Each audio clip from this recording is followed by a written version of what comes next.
ഹരേ കൃഷ്ണ. ശ്രീ ശ്രീ രാധാനീലമാധവ സത്സംഗത്തിലെ എല്ലാ ഭക്തന്മാർക്കും ഈ ഓൺലൈൻ ക്ലാസ്സിൽ നമ്മളോടൊപ്പം പങ്കെടുത്തുകൊണ്ടിരിക്കുന്ന എല്ലാ ഭക്തന്മാർക്കും വീണ്ടും ചൈതന്യ ചരിതാമൃതം സെഷനിലേക്ക് സ്വാഗതം. ഈ കഴിഞ്ഞ 2-3 ദിവസങ്ങളായിട്ട്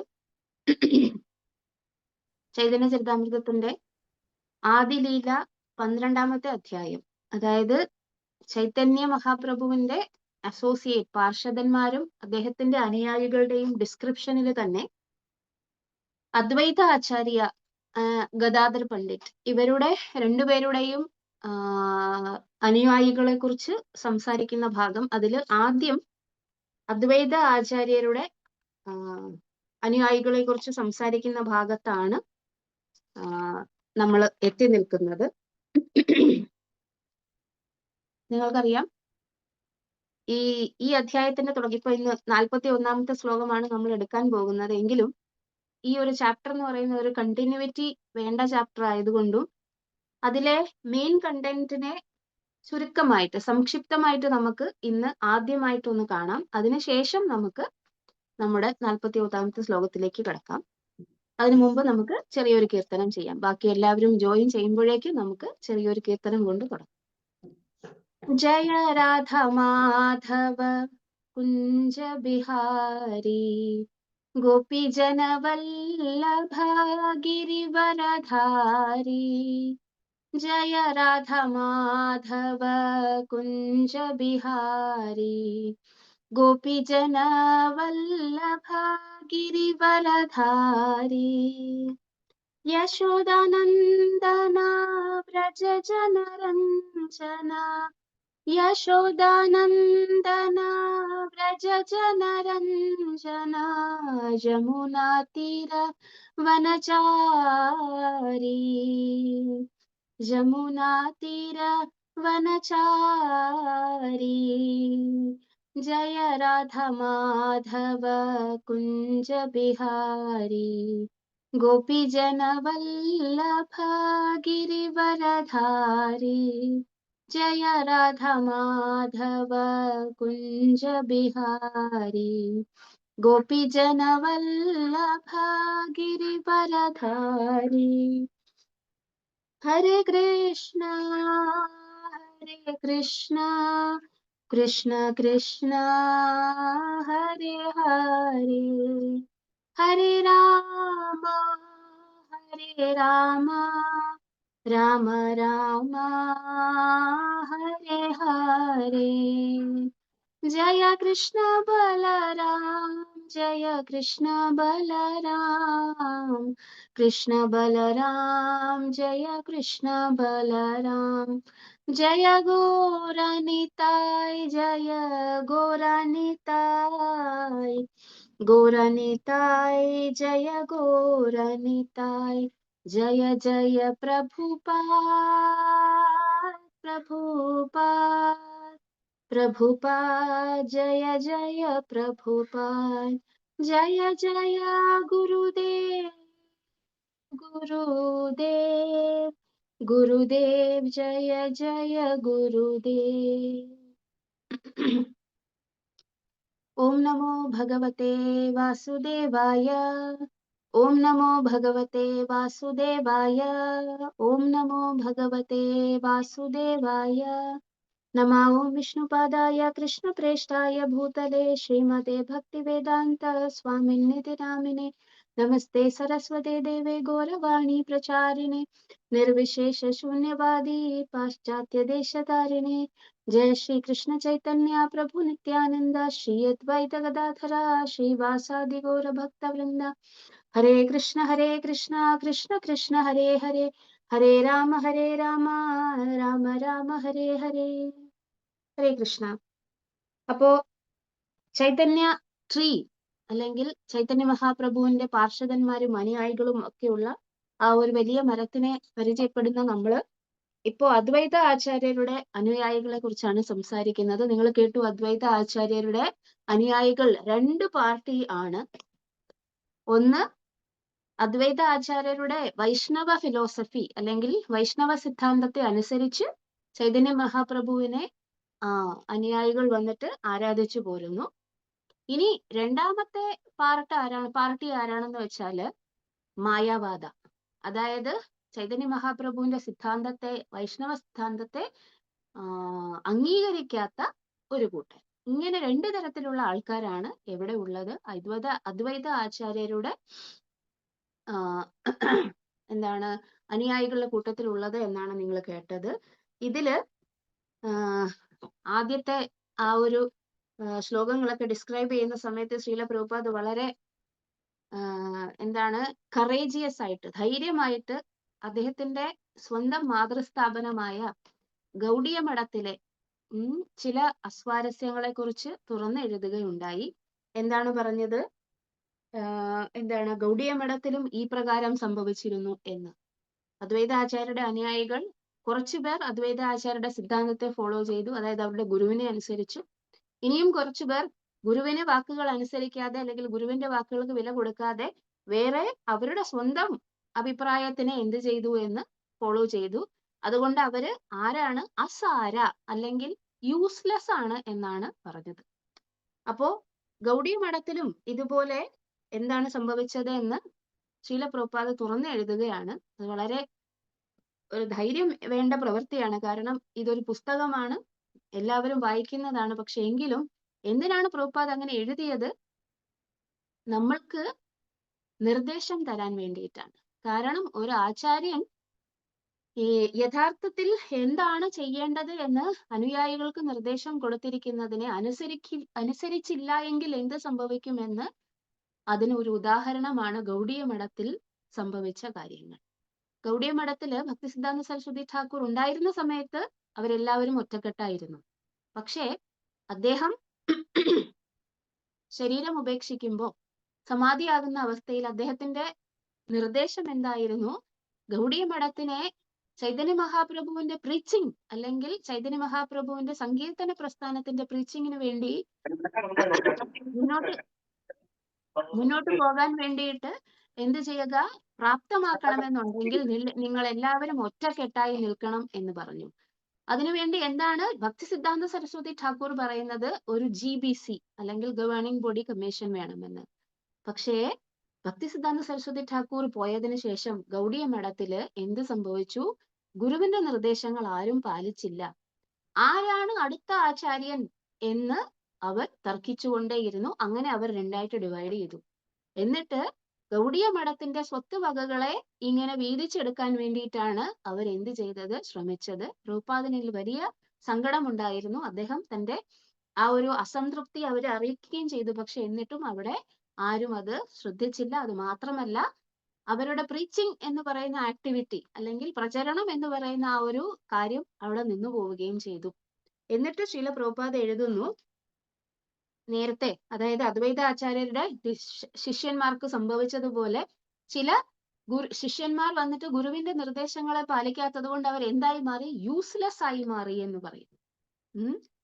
പിന്നെ ശ്രീല പ്രഭുപാദ് പറയുന്നു, അതിനുശേഷം ഞങ്ങൾ, അതായത് പ്രഭുപാദ് പറയുകയാണ്, നമ്മളെ എല്ലാവരെയും ഉൾപ്പെടുത്തിക്കൊണ്ട് അന്ന് ഇസ്കോൺ എന്ന് പറയുന്ന ആ ഒരു ആധ്യാത്മിക പ്രസ്ഥാനം ശ്രീല പ്രഭുപാദ് സ്ഥാപിച്ചതിന് ശേഷം ശ്രീല പ്രഭുപാദ് പറയുകയാണ്, ഭക്തി വിനോദ് ഠാക്കൂറിന്റെയും ഭക്തി സിദ്ധാന്ത സരസ്വതി ഠാക്കൂറിന്റെയും ഈ ഒരു വാക്കുകളെ, അതായത് നിർദ്ദേശത്തെ, അല്ലെങ്കിൽ അദ്ദേഹത്തിന്റെ ഗുരുവിന്റെ വാക്കുകളെ മുന്നോട്ട് കൊണ്ടുപോകാനായിട്ടാണ് ചൈതന്യ മഹാപ്രഭുവിന്റെ സങ്കീർത്തന പ്രസ്ഥാനത്തിനെ ലോകമെമ്പാടും പ്രചരിപ്പിക്കാൻ വേണ്ടിയിട്ടാണ് എന്ത്?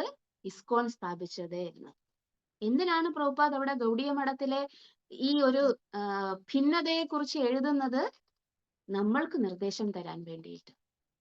അപ്പോഴും പ്രഭുപാദ് ജീവിച്ചിരുന്ന കാലഘട്ടത്തിലാണല്ലോ ചൈതന്യ ചരിതാമൃതത്തിന്റെ വിവർത്തനം അദ്ദേഹം എഴുതുന്നത്. അപ്പൊ അദ്ദേഹത്തിന്റെ മുന്നോട്ടുള്ള ദർശനം എന്താണ്? അതായത് വീക്ഷണം എന്താണ്? അദ്ദേഹം ഈ ഭൗതിക ലോകത്തിൽ നിന്ന് പോകുന്ന അവസ്ഥയിലും ഇതേപോലെ സംഭവിക്കാൻ സാധ്യതയുണ്ട്. തെറ്റ് വീണ്ടും ആവർത്തിക്കപ്പെടരുത്. അതായത് ഒരു ആധ്യാത്മിക പ്രസ്ഥാനത്തിനെ അതിന്റെ നിർദ്ദേശങ്ങൾ, അതായത് ഗുരുവിന്റെ നിർദ്ദേശങ്ങൾ അനുസരിച്ച് മുന്നോട്ട് പോകുക എന്ന് പറയുന്നത് ഒരു ശിഷ്യന്റെ ആധ്യാത്മിക പുരോഗതിക്ക്, അല്ലെങ്കിൽ ആധ്യാത്മികമായിട്ട് മുന്നോട്ട് പോകുന്നതിന് വളരെ ആവശ്യമുള്ള കാര്യം. ഏറ്റവും അത്യന്താപേക്ഷിതമായിട്ടുള്ള കാര്യം ഗുരുവിന്റെ നിർദ്ദേശങ്ങൾ അനുസരിക്കുക എന്നത് മാത്രമാണ്. ആ ഒരു കാര്യം ഇല്ല എങ്കിൽ അയാൾ എന്താണ്? അസാര, അതായത് യൂസ്ലെസ് ആണ് എന്നാണ് പറയുന്നത്. നിങ്ങൾക്കറിയാം, ശ്രീമദ് ഭാഗവതത്തിലും ശ്ലോകമുണ്ട്. എന്താണ്? യസ്യ ദേവേ പരാ ഭക്തിർ യഥാ ദേവേ തഥാ ഗുരു തസ്യൈതേ കഥിത ഹ്യർത്ഥ പ്രകാശന്തെ മഹാത്മനാ.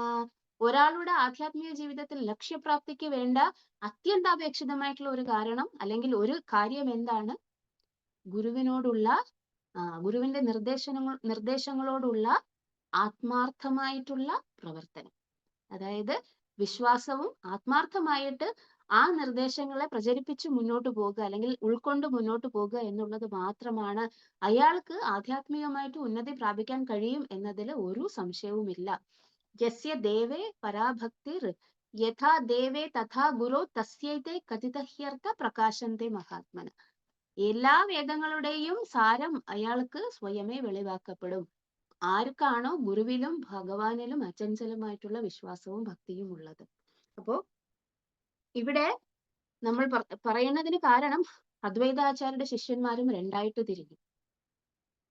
അവര് ഒരു കൂട്ടര് ഗുരുവിന്റെ നിർദ്ദേശങ്ങളെ പിന്തുടർന്നു, വേറൊരു കൂട്ടര് തങ്ങൾക്ക് തോന്നിയ പോലെ മുൻപോട്ട് പോയി. ഈ കൂട്ടരെയും ഇവിടെ കൃഷ്ണദാസ കവിരാജ ഗോസ്വാമി അസാര എന്ന് വിശേഷിപ്പിക്കുന്നു. നമ്മൾ ആരും അസാരന്മാരായി മാറരുത്, അല്ലെ? ജീവിതത്തിൽ നമ്മൾക്ക് ആധ്യാത്മികമായിട്ട് ഉന്നതി പ്രാപിക്കണമെന്നുണ്ടെങ്കിൽ, അതായത് ജീവിതത്തിന്റെ സാരം എന്ന് പറയുന്നത് ഭഗവത് ഭക്തിയാണ്, അല്ലെങ്കിൽ ചൈതന്യ മഹാപ്രഭു നമുക്ക് പറഞ്ഞു തന്നിരിക്കുന്ന ആ ഒരു കൃഷ്ണപ്രേമം എന്ന് പറയുന്നതാണ് നമ്മൾക്ക് വേണ്ടത് എങ്കിൽ എന്ത് വേണം? നമ്മള് അസാരന്മാരായി പോവരുത്. ആധ്യാത്മികം എന്ന മേഖലയില് കള്ളത്തരങ്ങൾ തുറന്നു കാട്ടുക കൂടിയാണ് പ്രഭുപാദ് ഈ ചാപ്റ്ററിനകത്ത് അദ്ദേഹത്തിന്റെ പുറപ്പെട്ടിൽ കൂടെ കാണിക്കുന്നത്.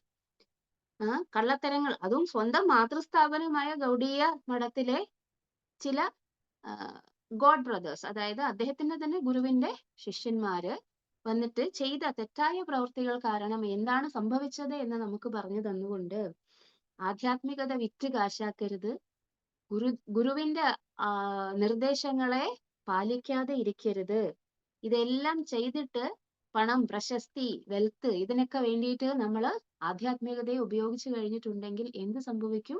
നമ്മൾക്ക് പതനം സംഭവിക്കും. കിട്ടുമായിരിക്കും നമുക്ക് നെയിം, ഫെയിം, വെൽത്ത് ഒക്കെ, പക്ഷെ വെറും താൽക്കാലികമായിരിക്കും.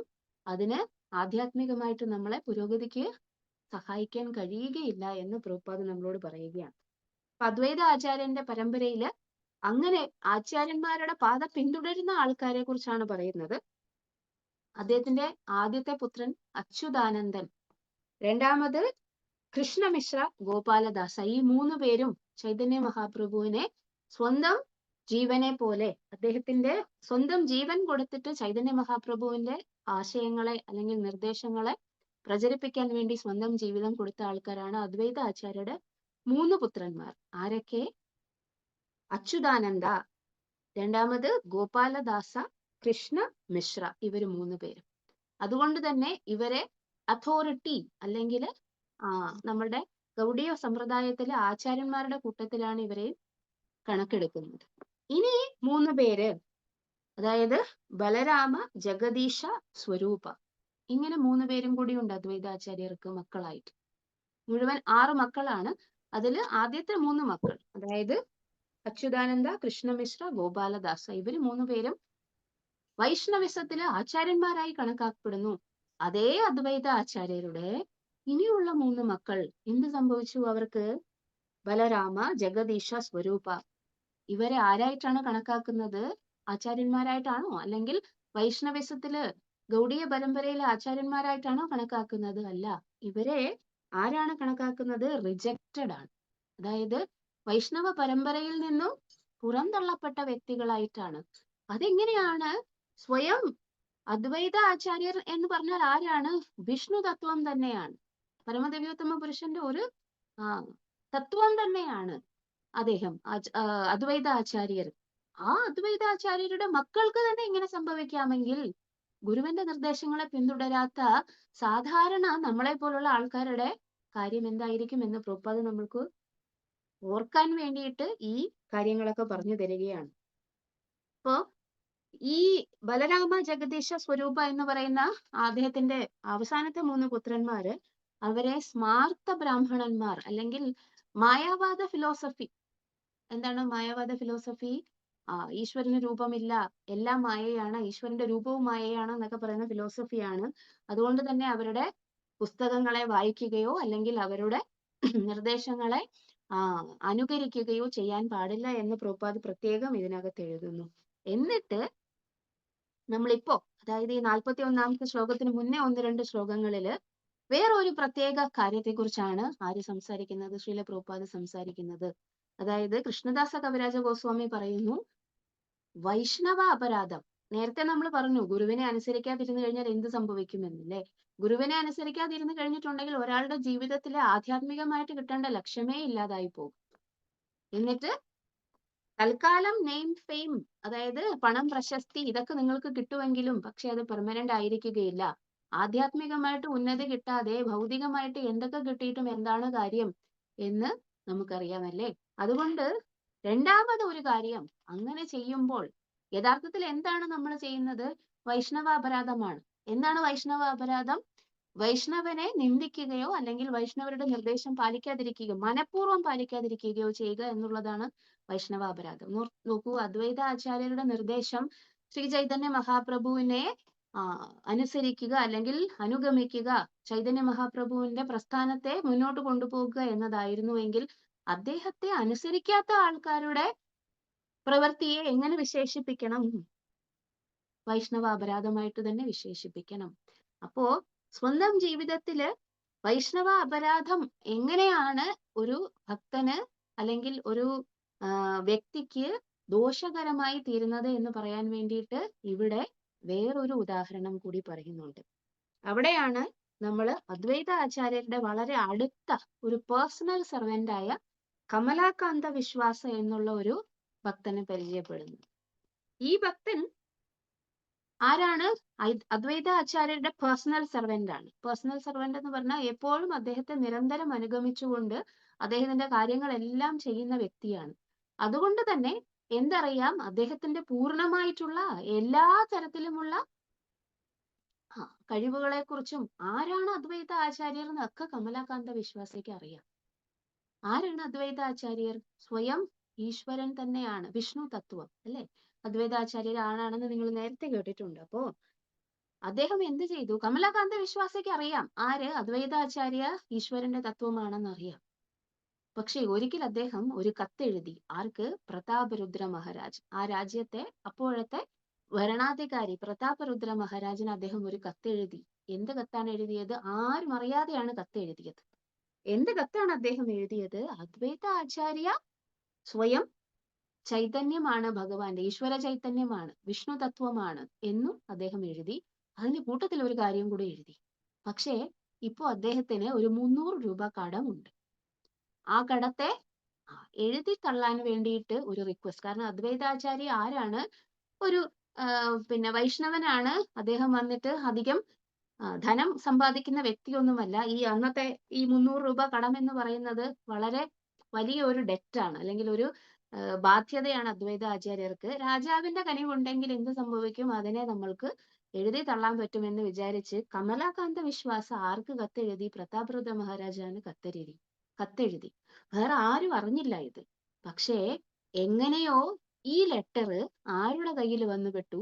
ചൈതന്യ മഹാപ്രഭുവിന്റെ കയ്യിൽ വന്നുപെട്ടു. ചൈതന്യ മഹാപ്രഭു ഇത് വായിച്ചു. 2 കാര്യങ്ങൾ അതിനകത്തുണ്ടായിരുന്നു. എന്താണ്? കോൺട്രഡിക്ടറി എന്ന് പറയും. കോൺട്രഡിക്ടറി എന്ന് പറഞ്ഞാൽ എന്താ? ഒരു പ്രസ്താവത്തിനെ ഇനി ഒരു പ്രസ്താവം കൊണ്ട് ഖണ്ഡിക്കുകയാണ്. എന്താണ് ആ കോൺട്രഡിക്ടറി? ആദ്യത്തെ പ്രസ്താവന എന്താണ്? ചൈതന്യ മഹാപ്രഭുവിന് ആ ലെറ്റർ വായിച്ചപ്പോ കമലാകാന്ത വിശ്വാസം എഴുതിയിരിക്കുന്നു, പ്രതാപരുദ്ര മഹാരാജിന് അദ്വൈത ആചാര്യ വിഷ്ണു തത്വമാണ്, സ്വയം ഭഗവാൻ പരമദിവ്യോത്തമ പുരുഷന്റെ അംശമാണ്. അത് വായിച്ചപ്പോ ആർക്ക് സന്തോഷമായി? ചൈതന്യ മഹാപ്രഭുവിന് സന്തോഷമായി. കാരണം സത്യമാണ്. അദ്വൈതാചാര്യ എന്ന് പറയുന്നത് ആരാണ്? ചൈതന്യ മഹാപ്രഭു അദ്ദേഹത്തിന് ഈ പരമദിവ്യോത്തമ പുരുഷനായ ഭഗവാന്റെ വിഷ്ണു തത്വം തന്നെയാണ്. പക്ഷേ അതിന്റെ അടുത്ത വാക്ക് എന്താണ്? ആ ലെറ്ററിൽ എഴുതിയിരിക്കുന്നതാണ്, പക്ഷെ ഇപ്പോ അദ്ദേഹം സാമ്പത്തികമായി മോശമായ അവസ്ഥയിലാണ്, അദ്ദേഹത്തിന് 300 രൂപ കടമുണ്ട്, അത് വീട്ടാൻ വേണ്ടിയിട്ട് മഹാരാജാവ് സഹായിക്കണമെന്ന് പറഞ്ഞു. എന്താണ് കോൺട്രഡിക്ഷൻ? വിഷ്ണു ആരാണ്? വിഷ്ണു തത്വം ആരാണ്? ലക്ഷ്മി ദേവിയുടെ പതി അല്ലേ? ആരാണ് ലക്ഷ്മി ദേവി എന്ന് പറഞ്ഞാൽ? സൗഭാഗ്യ ദേവതയാണ്. ലക്ഷ്മി ദേവിയുടെ പതിയാണ് ആര്? വിഷ്ണു. ആ വിഷ്ണു എങ്ങനെയാണ് കടക്കാരനായി മാറുക? അപ്പോ എന്താണ് ചൈതന്യ മഹാപ്രഭു ചിന്തിച്ചത്?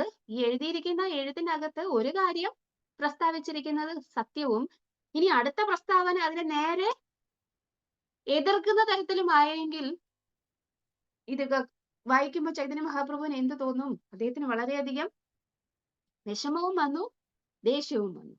അദ്ദേഹം പറഞ്ഞു, ഈ ചൈതന്യ മഹാപ്രഭു പറഞ്ഞു, ബാവുൾ, അതായത് ബാവുളീയ ചിന്താഗതി അനുസരിച്ച് ചിന്തിക്കുന്ന ഈ കമലാകാന്ത വിശ്വാസിനി ഇനി മേല ഇവിടെ വരാൻ അനുവദിക്കരുത് എന്ന്. ഇവിടെ പിന്നെ വേറൊരു കാര്യം ശ്രീല പ്രഭുപാദ് അതിന്റെ പർപ്പോട്ടിൽ പറയും, നിങ്ങൾ ഇതിനു മുന്നേ വായിച്ചതിനകത്തുനിന്നാണ് നമ്മൾ ഡിസ്കസ് ചെയ്യുന്നത്. ചൈതന്യ പ്രഭുപാദ് അതിന്റെ പർപ്പോട്ടിൽ എഴുതിയിരിക്കുന്നു, നമ്മളും ഇതുപോലൊക്കെ തന്നെയാണ്. ഈ മായാവാദ സന്യാസികളെല്ലാം വന്നിട്ട് ദരിദ്ര നാരായണൻ എന്ന് സാധാരണ താഴേക്കിടയിലുള്ള ജനങ്ങളോടുള്ള നമ്മളുടെ കാരുണ്യം പ്രകടമാക്കാൻ വേണ്ടിയിട്ടും അല്ലെങ്കിൽ നമ്മുടെ സഹതാപം അവരോടുള്ള മഹാമനസ്കതയും ഒക്കെ പ്രകടമാക്കാൻ വേണ്ടിയിട്ട് അവരെ നമ്മൾ എന്ത് ചെയ്യും? എല്ലാ മനുഷ്യരും എന്താണ് ഈശ്വരന്മാരാണ് എന്ന് ചിന്തിക്കുന്ന വിഭാഗക്കാരാണ് മായാവാദികൾ. അവര് പറയും, ഈ താഴേക്കിടയിലുള്ള മനുഷ്യരെല്ലാവരും ആരാണ്? ദരിദ്രരാണ്. പക്ഷെ എങ്കിലും അവരിൽ എല്ലാവരും ഈശ്വരന്റെ അംശമുള്ളത് കൊണ്ട് അവരെ ദരിദ്ര നാരായണൻ എന്ന് വിളിക്കും. ഇതെങ്ങനെയാണ് ഈ വാക്ക് കറക്റ്റ് ആവുന്നത്? നാരായണൻ എങ്ങനെയാണ് ദരിദ്രനാവുന്നത്? നാരായണൻ എന്ന് പറയുന്നത് ആരാണ്? ലക്ഷ്മി സഹസ്ര ശത സംഭ്രമ സേവ്യമാനം. അദ്ദേഹത്തിനെ സേവിക്കാൻ വേണ്ടിയിട്ട് ആയിരക്കണക്കിന് അല്ലെങ്കിൽ ലക്ഷക്കണക്കിന് സൗഭാഗ്യ ദേവതമാർ ഇരിക്കുമ്പോ എങ്ങനെയാണ് അദ്ദേഹം ദരിദ്രനാകുന്നത്? ആ പദമേ അതുകൊണ്ട് എന്താണ്? കോൺട്രഡിക്ടറി ആണ്. അങ്ങനെ ഒരു പദം ഉപയോഗിക്കാൻ പാടില്ല. കാരണം അത് ഒരു ഒഫൻസ് ആണ്. നാരായണനെ ദരിദ്രൻ എന്ന് വിളിക്കുന്നത് ഒഫൻസ് ആണ്. അപ്പോ ഈ മാത്രമല്ല ദണ്ഡനീയമാണ്. അതുകൊണ്ടാണല്ലോ ഈ പറഞ്ഞ ആളെ, അതായത് അദ്വൈതാചാര്യ വിഷ്ണു തത്വമാണ് എന്ന് പറയുകയും അതിന് തൊട്ടടുത്ത് അദ്ദേഹത്തിന് കടമുണ്ട്, അതുകൊണ്ട് അത് വീട്ടാൻ വേണ്ടി അദ്ദേഹത്തിനെ സഹായിക്കണമെന്ന് യാചിക്കുകയും ചെയ്തതുകൊണ്ട് എന്തായാലും അയാൾ ദണ്ഡനീയനാണ്. ആര്? കമലാകാന്ത വിശ്വാസ. അപ്പോ എന്ത് പറഞ്ഞു ചൈതന്യ മഹാപ്രഭു? പറഞ്ഞു, ഇനി മുതല് ആ ബാവുൾ വിഭാഗത്തിൽപ്പെട്ട കമലാകാന്ത ഇവിടെ വരാൻ അനുവദിക്കരുത് എന്ന് പറഞ്ഞു. അതിനിടയ്ക്ക് ഒരു വാക്ക് നമ്മൾ പരിചയപ്പെട്ടു, ബാവുൾ. ആരാണ് ബാവുൾ? ഇപ്പോഴും ബംഗാളിന്റെ ഭാഗത്തും എന്താണ് ചൈതന്യ മഹാപ്രഭു അവതരിച്ചത് ഗൗഡദേശത്തായതുകൊണ്ട്, ഗൗഡദേശം അവിടെ ആയതുകൊണ്ട് അദ്ദേഹത്തിന്റെ അനുയായികളിൽ ഔദ്യോഗികമായതും ആകാത്തതുമായ ഒരുപാട് വിഭാഗങ്ങൾ അവിടെ ഇപ്പോഴും ഉണ്ട്. അതില് കുറച്ച് ഫേമസ് ആയിട്ടുള്ള ഒരു വിഭാഗമാണ് ബാവുൾ എന്ന് പറയുന്നത്. സഹജീയ മെന്റാലിറ്റി, അതായത് ഈശ്വരന് നമ്മളെ, അതായത് നമ്മളുടെ സ്ഥിതി എന്ന് പറയുന്നത് വളരെ താഴെയും ഈശ്വരൻ എന്ന് പറയുന്നത് ഒരുപാട് മേലെയും ആയതുകൊണ്ട് നമ്മൾക്ക് ഇവിടെ നിന്ന് അങ്ങോട്ട് എത്തിപ്പെട്ടാൻ പറ്റുന്നില്ല എങ്കിൽ ഈശ്വരനെ അവിടെ നിന്ന് പിടിച്ച് ഇങ്ങോട്ട് വലിച്ചിടുകയായിരിക്കും എളുപ്പം എന്ന് നമ്മൾ വിചാരിക്കും. അതായത് സഹജീയ, പ്രകൃത സഹജീയ എന്നൊക്കെ പറയുന്ന ഒരുപാട് വിഭാഗങ്ങൾ എവിടെ ഉണ്ട്? ഈ ഗൗഡ ദേശത്ത് പ്രചാരത്തിലുണ്ട്. അതില് വളരെയധികം പ്രചാരമുള്ള ഒരു വിഭാഗത്തിനെയാണ് ബാവുൾ എന്ന് പറയുന്നത്. പക്ഷേ ആ തരത്തിലുള്ള 12 13 വിഭാഗങ്ങളുടെ പേര് ഇവിടെ പ്രഭുപാദ എടുത്തു പറയുന്നുണ്ട്. അതില് ചൈതന്യ മഹാപ്രഭു അവരെ റിജക്ട് ചെയ്തിരിക്കുകയാണ്. തങ്ങൾ ചൈതന്യ മഹാപ്രഭുവിന്റെ അനുയായികളാണ് എന്ന് അവർ അവകാശപ്പെടുന്നുണ്ട് എങ്കിലും പക്ഷേ ചൈതന്യ മഹാപ്രഭു അവരെ റിജക്ട് ചെയ്തിരിക്കുന്നു. കാരണം ചൈതന്യ മഹാപ്രഭു തന്നെയാണ് ആരോട് പറഞ്ഞത്? കമലാകാന്ത വിശ്വാസ എന്ന് പറയുന്ന ബാവുൾ ചിന്താഗതിയുള്ള ആളോട് നാളെ മുതൽ ഇവിടെ വരണ്ട എന്ന് പറയണം എന്ന് പറഞ്ഞ് റിജക്ട് ചെയ്തെങ്കിൽ ആരാണ്? ചൈതന്യ മഹാപ്രഭു അങ്ങനത്തെ ചിന്താഗതിയുള്ള എല്ലാരെയും റിജക്ട് ചെയ്യുകയാണ്. സഹജീയമായ ചിന്താഗതിയുള്ള, അതായത് നാരായണൻ ദരിദ്രനാകാം എന്ന് ചിന്തിക്കുന്ന തരത്തിലുള്ള ആൾക്കാരെയെല്ലാം റിജക്ട് ചെയ്തിരിക്കുകയാണ്. അപ്പൊ കമലാകാന്ത വിശ്വാസം ഇത് കേട്ട് വിഷമിച്ചു, പക്ഷെ അദ്വൈത ആചാര്യൻ സന്തോഷിച്ചു എന്നാണ് നിങ്ങൾ ലാസ്റ്റ് ശ്ലോകത്തിൽ കേട്ടത് അല്ലെ? മുക്തിശ്രേഷ്ഠ കരി കൈനു വാസിഷ്ഠ വ്യാഖ്യാന ക്രുദ്ധഹാന പ്രഭു മോരെ കൈല അപമാന. അല്ല, അതിന് മുന്നേ ഉള്ള ശ്ലോകത്തിലാണ്. എന്താണ്? 37-ാമത്തെ 37-ാമത്തെ ശ്ലോകത്തിലാണ് പറയുന്നത്, ദണ്ഡസുനി വിശ്വാസ ഹൈല പരമ ദുഃഖിത സുനിയ പ്രഭുര ദണ്ഡ ആചാര്യ ഹർഷിത. എന്താണ് പറഞ്ഞത്? വിശ്വാസ, ആര് വിശ്വാസ? കമലാകാന്ത വിശ്വാസ എന്ന് പറയുന്ന ആൾക്കല്ലേ ഈ ദണ്ഡ അല്ലെങ്കിൽ ശിക്ഷ കൊടുത്തത്. എന്ത് ശിക്ഷ? ഇനി ഇങ്ങോട്ട് വന്നു പോയേക്കരുത് എന്ന് ചൈതന്യ മഹാപ്രഭു പറഞ്ഞത്. അത് കേട്ടിട്ട് അയാൾക്ക് എന്ത് സംഭവിച്ചു? ഹൈല പരമ ദുഃഖിത, അയാൾ ഭയങ്കര സങ്കടപ്പെട്ടു. പക്ഷേ അയാളുടെ സ്പിരിച്വൽ മാസ്റ്റർ ആരാണ്? അദ്വൈത ആചാര്യൻ. സുനീയ പ്രഭുര ദണ്ഡ, പ്രഭുവിന്റെ ഈ ശിക്ഷ കേട്ടിട്ട് ആചാര്യ ഹർഷിത, ആചാര്യൻ എന്ത് ചെയ്തു? അദ്ദേഹത്തിന് സന്തോഷമായി. അതെന്താണ്? സ്വന്തം ശിഷ്യനെ ഇതുപോലെ ശിക്ഷിക്കുന്നത് കണ്ടിട്ട് അല്ലെങ്കിൽ ദണ്ഡനം കൊടുക്കുന്നത് കണ്ടിട്ട് അദ്വൈതാചാര്യർ എന്തിനാണ് സന്തോഷിച്ചത്? അടുത്ത ശ്ലോകത്തിൽ പറയുന്നു, വിശ്വാസേ രേഖ ഹേ തുമി ബഡാ ഭാഗ്യവാൻ തുമാരെ കരേല ദണ്ഡ പ്രഭു ഭഗവാൻ. നീ വളരെ ഭാഗ്യവാനാണ്.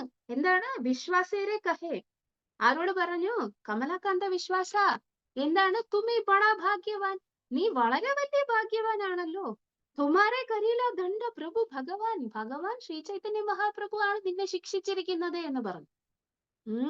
അപ്പോ എന്താണ് ഇതിന്റെ എന്താണ് കമന്ററിയില് ശ്രീല പ്രഭുപാദ് ഭയങ്കര ഒരു സെന്റൻസ് എഴുതിയിട്ടുണ്ട്, ഭയങ്കര സ്ട്രോങ് ആയിട്ടുള്ള ഒരു sentence. This is an authoritative judgement by Shri Advaita Prabhu. അദ്വൈതാചാര്യരുടെ ഈ ഒരു വാക്ക്, അതായത് തുമാരെ കരീല ദണ്ഡ പ്രഭു ഭഗവാൻ എന്ന് പറഞ്ഞിരിക്കുന്നത്, he clearly advises that one should not be unhappy when reverses come upon him by the order of Supreme Personality.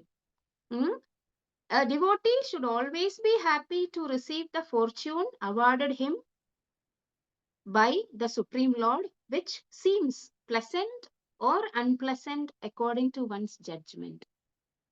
നമ്മളുടെ ഭൗതിക ചിന്താഗതിക്ക് അനുസരിച്ച് നമുക്ക് സുഖകരമായിട്ടുള്ള കാര്യങ്ങളെ നമ്മൾ സൗഭാഗ്യം എന്ന് പറയും, നമ്മൾക്ക് ദുഃഖമുളവാക്കുന്ന കാര്യങ്ങളെ നമ്മൾ ദുർഭാഗ്യം എന്ന് പറയും. ഇത് നമ്മളുടെ ചിന്താഗതി അനുസരിച്ചാണ്.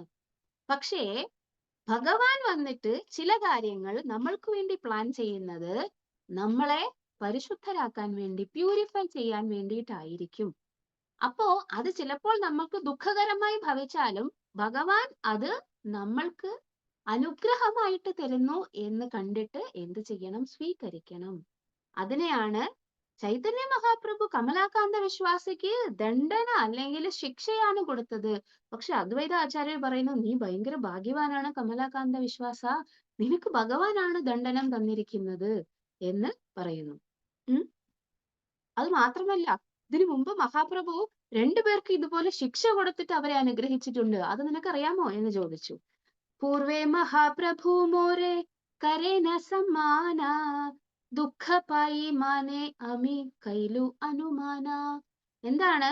ചൈതന്യ മഹാപ്രഭുവിനേക്കാൾ ഞാൻ സീനിയർ ആണ്, അതായത് വയസ്സുകൊണ്ട് മൂത്തതാണ്. ആര് പറയുന്നു? അദ്വൈത ആചാര്യ പറയുന്നു. അങ്ങനെ വയസ്സുകൊണ്ട് മൂത്ത ആളായതുകൊണ്ട് ചൈതന്യ മഹാപ്രഭു പണ്ട് മുതലേ, അതായത് നേരത്തെ മുതലേ ഭഗവാൻ എന്നെ എന്ത് ചെയ്തിരിക്കുന്നു? ബഹുമാനിച്ചുകൊണ്ടേയിരുന്നു. പക്ഷേ എനിക്ക് ഭഗവാന്റെ ബഹുമാനമല്ല വേണ്ടത്. അദ്ദേഹം എന്നെ ശിക്ഷിക്കുന്നതാണ്, അല്ലെങ്കിൽ എന്നെ നിരാകരിക്കുന്നതോ അല്ലെങ്കിൽ എനിക്ക് ദണ്ഡന തരുന്നതോ ആണ് എനിക്ക് ഇഷ്ടം എന്ന് ചൈതന്യ അദ്വൈത ആചാര്യ പറയുന്നു. ദുഃഖപായി മാനെ അമി കൈലു അനുമാന. എന്താണ് പറഞ്ഞത്? അതിനു വേണ്ടിയിട്ട് ഈ ഒരു ഭയങ്കര റെവറൻഷ്യൽ ആയിട്ടുള്ള അല്ലെങ്കിൽ ഭയങ്കര ആരാധ്യനായിട്ടുള്ള ഒരു വ്യക്തിയെ കാണുന്നത് പോലെ ചൈതന്യ മഹാപ്രഭു എന്നെ കാണുമ്പോ, അദ്വൈതാചാര്യ പറയാണ്, എന്നെ കാണുമ്പോ എനിക്ക് വളരെ ദുഃഖം തോന്നുമായിരുന്നു. അത് കാരണം ഞാൻ എന്ത് ചെയ്തു? അതിനു വേണ്ടിയിട്ട്, അതായത് അദ്ദേഹത്തിന്റെ വഴക്ക് കിട്ടാൻ വേണ്ടിയിട്ട് എന്ത് ചെയ്യുന്നു? ഒരു പ്ലാൻ ഇട്ടു. എന്താണ്? ദുഃഖപ്പായി എന്ത്? പൂർവേ മഹാപ്രഭു മോരെ കരേന സമ്മാന. എന്താണ്? മഹാപ്രഭു എനിക്ക് ഒരുപാട് സമ്മാനം, അതായത് ആദരവ് തന്നിരുന്നു. ദുഃഖപ്പായി, എനിക്ക് അതുകൊണ്ട് വളരെയധികം ദുഃഖമുണ്ടായി. കാരണം അത്രയ്ക്ക് സമ്മാനാർഹനൊന്നും അല്ല ഞാൻ. അപ്പോ അമി കൈലു അനുമാന, ഒരു കാര്യം ഞാൻ പ്രവർത്തിച്ചു. എന്ത് പ്രവർത്തിച്ചു? ആര്? അദ്വൈത ആചാര്യ. മുക്തി ശ്രേഷ്ഠകാരി കൈനു വാസിഷ്ഠ വ്യാഖ്യാന ക്രുദ്ധഹാന പ്രഭു മോരെ കൈല അപമാന. എന്താണ് അതിനുവേണ്ടി മനഃപൂർവ്വം ആര് ചെയ്തത്? അദ്വൈതാചാര്യ ചെയ്തത്. ഒരു പുസ്തകമുണ്ട്, അതിന്റെ പേര് യോഗവാസിഷ്ടം. എന്താണ് ഈ യോഗവാസിഷ്ടം? ഭഗവാൻ അല്ലെങ്കിൽ ഈശ്വരൻ നിരാകാരനാണ്, അദ്ദേഹത്തിന് രൂപമില്ല, അങ്ങനെയൊക്കെ പറഞ്ഞിട്ട് അദ്ദേഹത്തിന്റെ ഇംപേഴ്സണൽ, അതായത് അവ്യക്തിഗത ഭാവത്തെ അല്ലെങ്കിൽ അവ്യക്തിഗതമായിട്ടുള്ള ചിന്താഗതിയെ മുഴുവൻ എന്ത് ചെയ്യുന്ന, അതിനെ പിന്നെ വ്യാഖ്യാനിക്കുന്ന തരത്തിലുള്ള മായാവാദികൾക്ക് ഏറ്റവും ഇഷ്ടമുള്ള പുസ്തകമാണ് എന്ത്? യോഗവാസിഷ്ടം എന്ന് പറയുന്നത്. വൈഷ്ണവർക്ക് ആർക്കും അങ്ങനെ ഒരു പുസ്തകത്തിനോട് താല്പര്യമേ ഉണ്ടാവുകയില്ല. കാരണം ഭഗവാനും ഭക്തനും ഇല്ലാതെ ഭക്തി എന്ന് പറയുന്ന ഒരു സംഭവം ഉണ്ടാവുകയേ ഇല്ല. ഭക്തി ഉണ്ടാവണം എന്നുണ്ടെങ്കിൽ ഒരു റെസിപ്പിയന്റ് വേണം. ആരാണ് റെസിപ്പിയന്റ്? ഭഗവാൻ. ആരാണ് ഒരു ഗിവർ? അതായത് ഈ ഭക്തി നൽകുന്നയാൾ ഭക്തൻ. ഇതിന് ഇടയ്ക്കുള്ള മീഡിയം അല്ലെങ്കിൽ മാധ്യമം അല്ലെങ്കിൽ അവരെ തമ്മിൽ ജോയിൻ ചെയ്യുന്ന ഒരു പ്രോസസ്സാണ് ഭക്തി എന്ന് പറയുന്നത്. അപ്പോ ഈ രണ്ട് വ്യക്തികളില്ലാതെ എങ്ങനെയാണ് ഭക്തി പ്രാവർത്തികമാക്കുക? അതുകൊണ്ട് ഭക്തന്മാർക്ക് ഈ യോഗ വാസിഷ്ടത്തിലൊന്നും വലിയ താല്പര്യമില്ല. കാരണം അത് മുഴുവൻ അവ്യക്തിഗതവാദമാണ്. എന്താണ് അവ്യക്തിഗതവാദം? ഈശ്വരന് എന്തില്ല? രൂപമില്ല. അദ്ദേഹം വന്നിട്ട് നിരാകാരനാണ്, നിർഗുണമാണ്, പരബ്രഹ്മമാണ്, അതാണ് ഇതാണെന്നൊക്കെ പറഞ്ഞിട്ട് അതിനകത്ത് എഴുതി വെച്ചേക്കുന്നു. അത് മായാവാദികൾക്ക് ഭയങ്കര ഇഷ്ടമുള്ള ബുക്കാണ്. അവർ പറയുന്ന എല്ലാ കാര്യത്തിനെയും എന്ത് ചെയ്യാൻ, അതിനെ അതോറിറ്റി ആയിട്ട് പറയാൻ വേണ്ടി അവർ യോഗ വാസിഷ്ടത്തിൽ നിന്നാണ് ഉദ്ധരിക്കുന്നത് പോലും ഓരോ കാര്യങ്ങളും. അദ്വൈത ആചാര്യർക്ക് ഈ യോഗ വാസിഷ്ടമൊക്കെ വായിക്കേണ്ട വല്ല കാര്യവുമുണ്ടോ? ഇല്ല. അദ്വൈത ആചാര്യർ ആരാണ്? സ്വയം വിഷ്ണു തത്വമാണ്. മാത്രമല്ല ചൈതന്യ മഹാപ്രഭുവിനെ ഭൗതിക ലോകത്തിലേക്ക് വരാൻ വേണ്ടി നിർബന്ധിച്ച്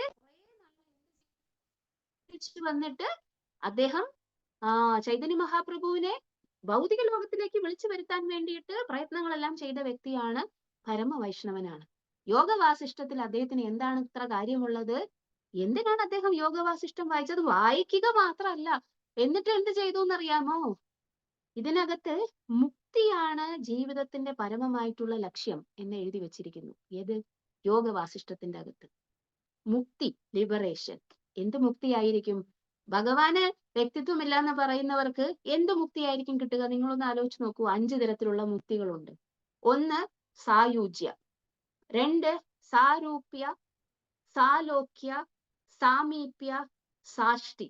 ഇത് 4ഉം വന്നിട്ട് രൂപം സാരൂപ്യം, ലോകം സാലോക്യം, സാഷ്ടി അതിന് എന്താണ് ഐശ്വര്യങ്ങളെല്ലാം ലഭിക്കുക എന്നുള്ളത്, സാമീപ്യ, അടുത്തിരിക്കുക. ഇതൊക്കെ വ്യക്തിഗതമായിട്ടുള്ള മുക്തികളാണ്. എവിടെ? വൈകുണ്ഠ ലോകങ്ങളിൽ പോയാൽ സാലോക്യം, സാരൂപ്യം ഇതൊക്കെ കിട്ടും. എന്താണ്? ഭഗവാനെ പോലെയുള്ള ചതുർബാഹുക്കളായിട്ടുള്ള ഭഗവാനെ പോലെയുള്ള രൂപം കിട്ടും. പിന്നെ എന്താണ്? അദ്ദേഹത്തിന്റെ കൂടെ എപ്പോഴും ഒരേ ലോകത്ത് തന്നെ വസിക്കാം. ഇതെല്ലാം എന്ത് മുക്തികളാണ്? വ്യക്തിഗതമായിട്ടുള്ള മുക്തികളാണ്. അപ്പൊ ഈ മായാവാദികൾ അല്ലെങ്കിൽ ഈശ്വരന് രൂപമില്ല എന്ന് നിരാകരിക്കുന്ന വ്യക്തികൾക്ക് എന്ത് മുക്തിയെ കുറിച്ച് അറിയുകയുള്ളൂ? 4 മുക്തികൾ അവർക്ക് അറിയില്ലല്ലോ. ഏത് മുക്തിയെ കുറിച്ച് അവർക്ക് അറിയുകയുള്ളൂ? സായുജ്യ. എന്താണ് സായുജ്യം എന്ന് പറഞ്ഞു കഴിഞ്ഞാൽ? എല്ലാം മരണത്തിന് ശേഷം ഭൗതിക ജീവിതമെല്ലാം അവസാനിപ്പിച്ച് ബ്രഹ്മത്തിൽ പോയി ലയിക്കുക എന്ന് മാത്രം.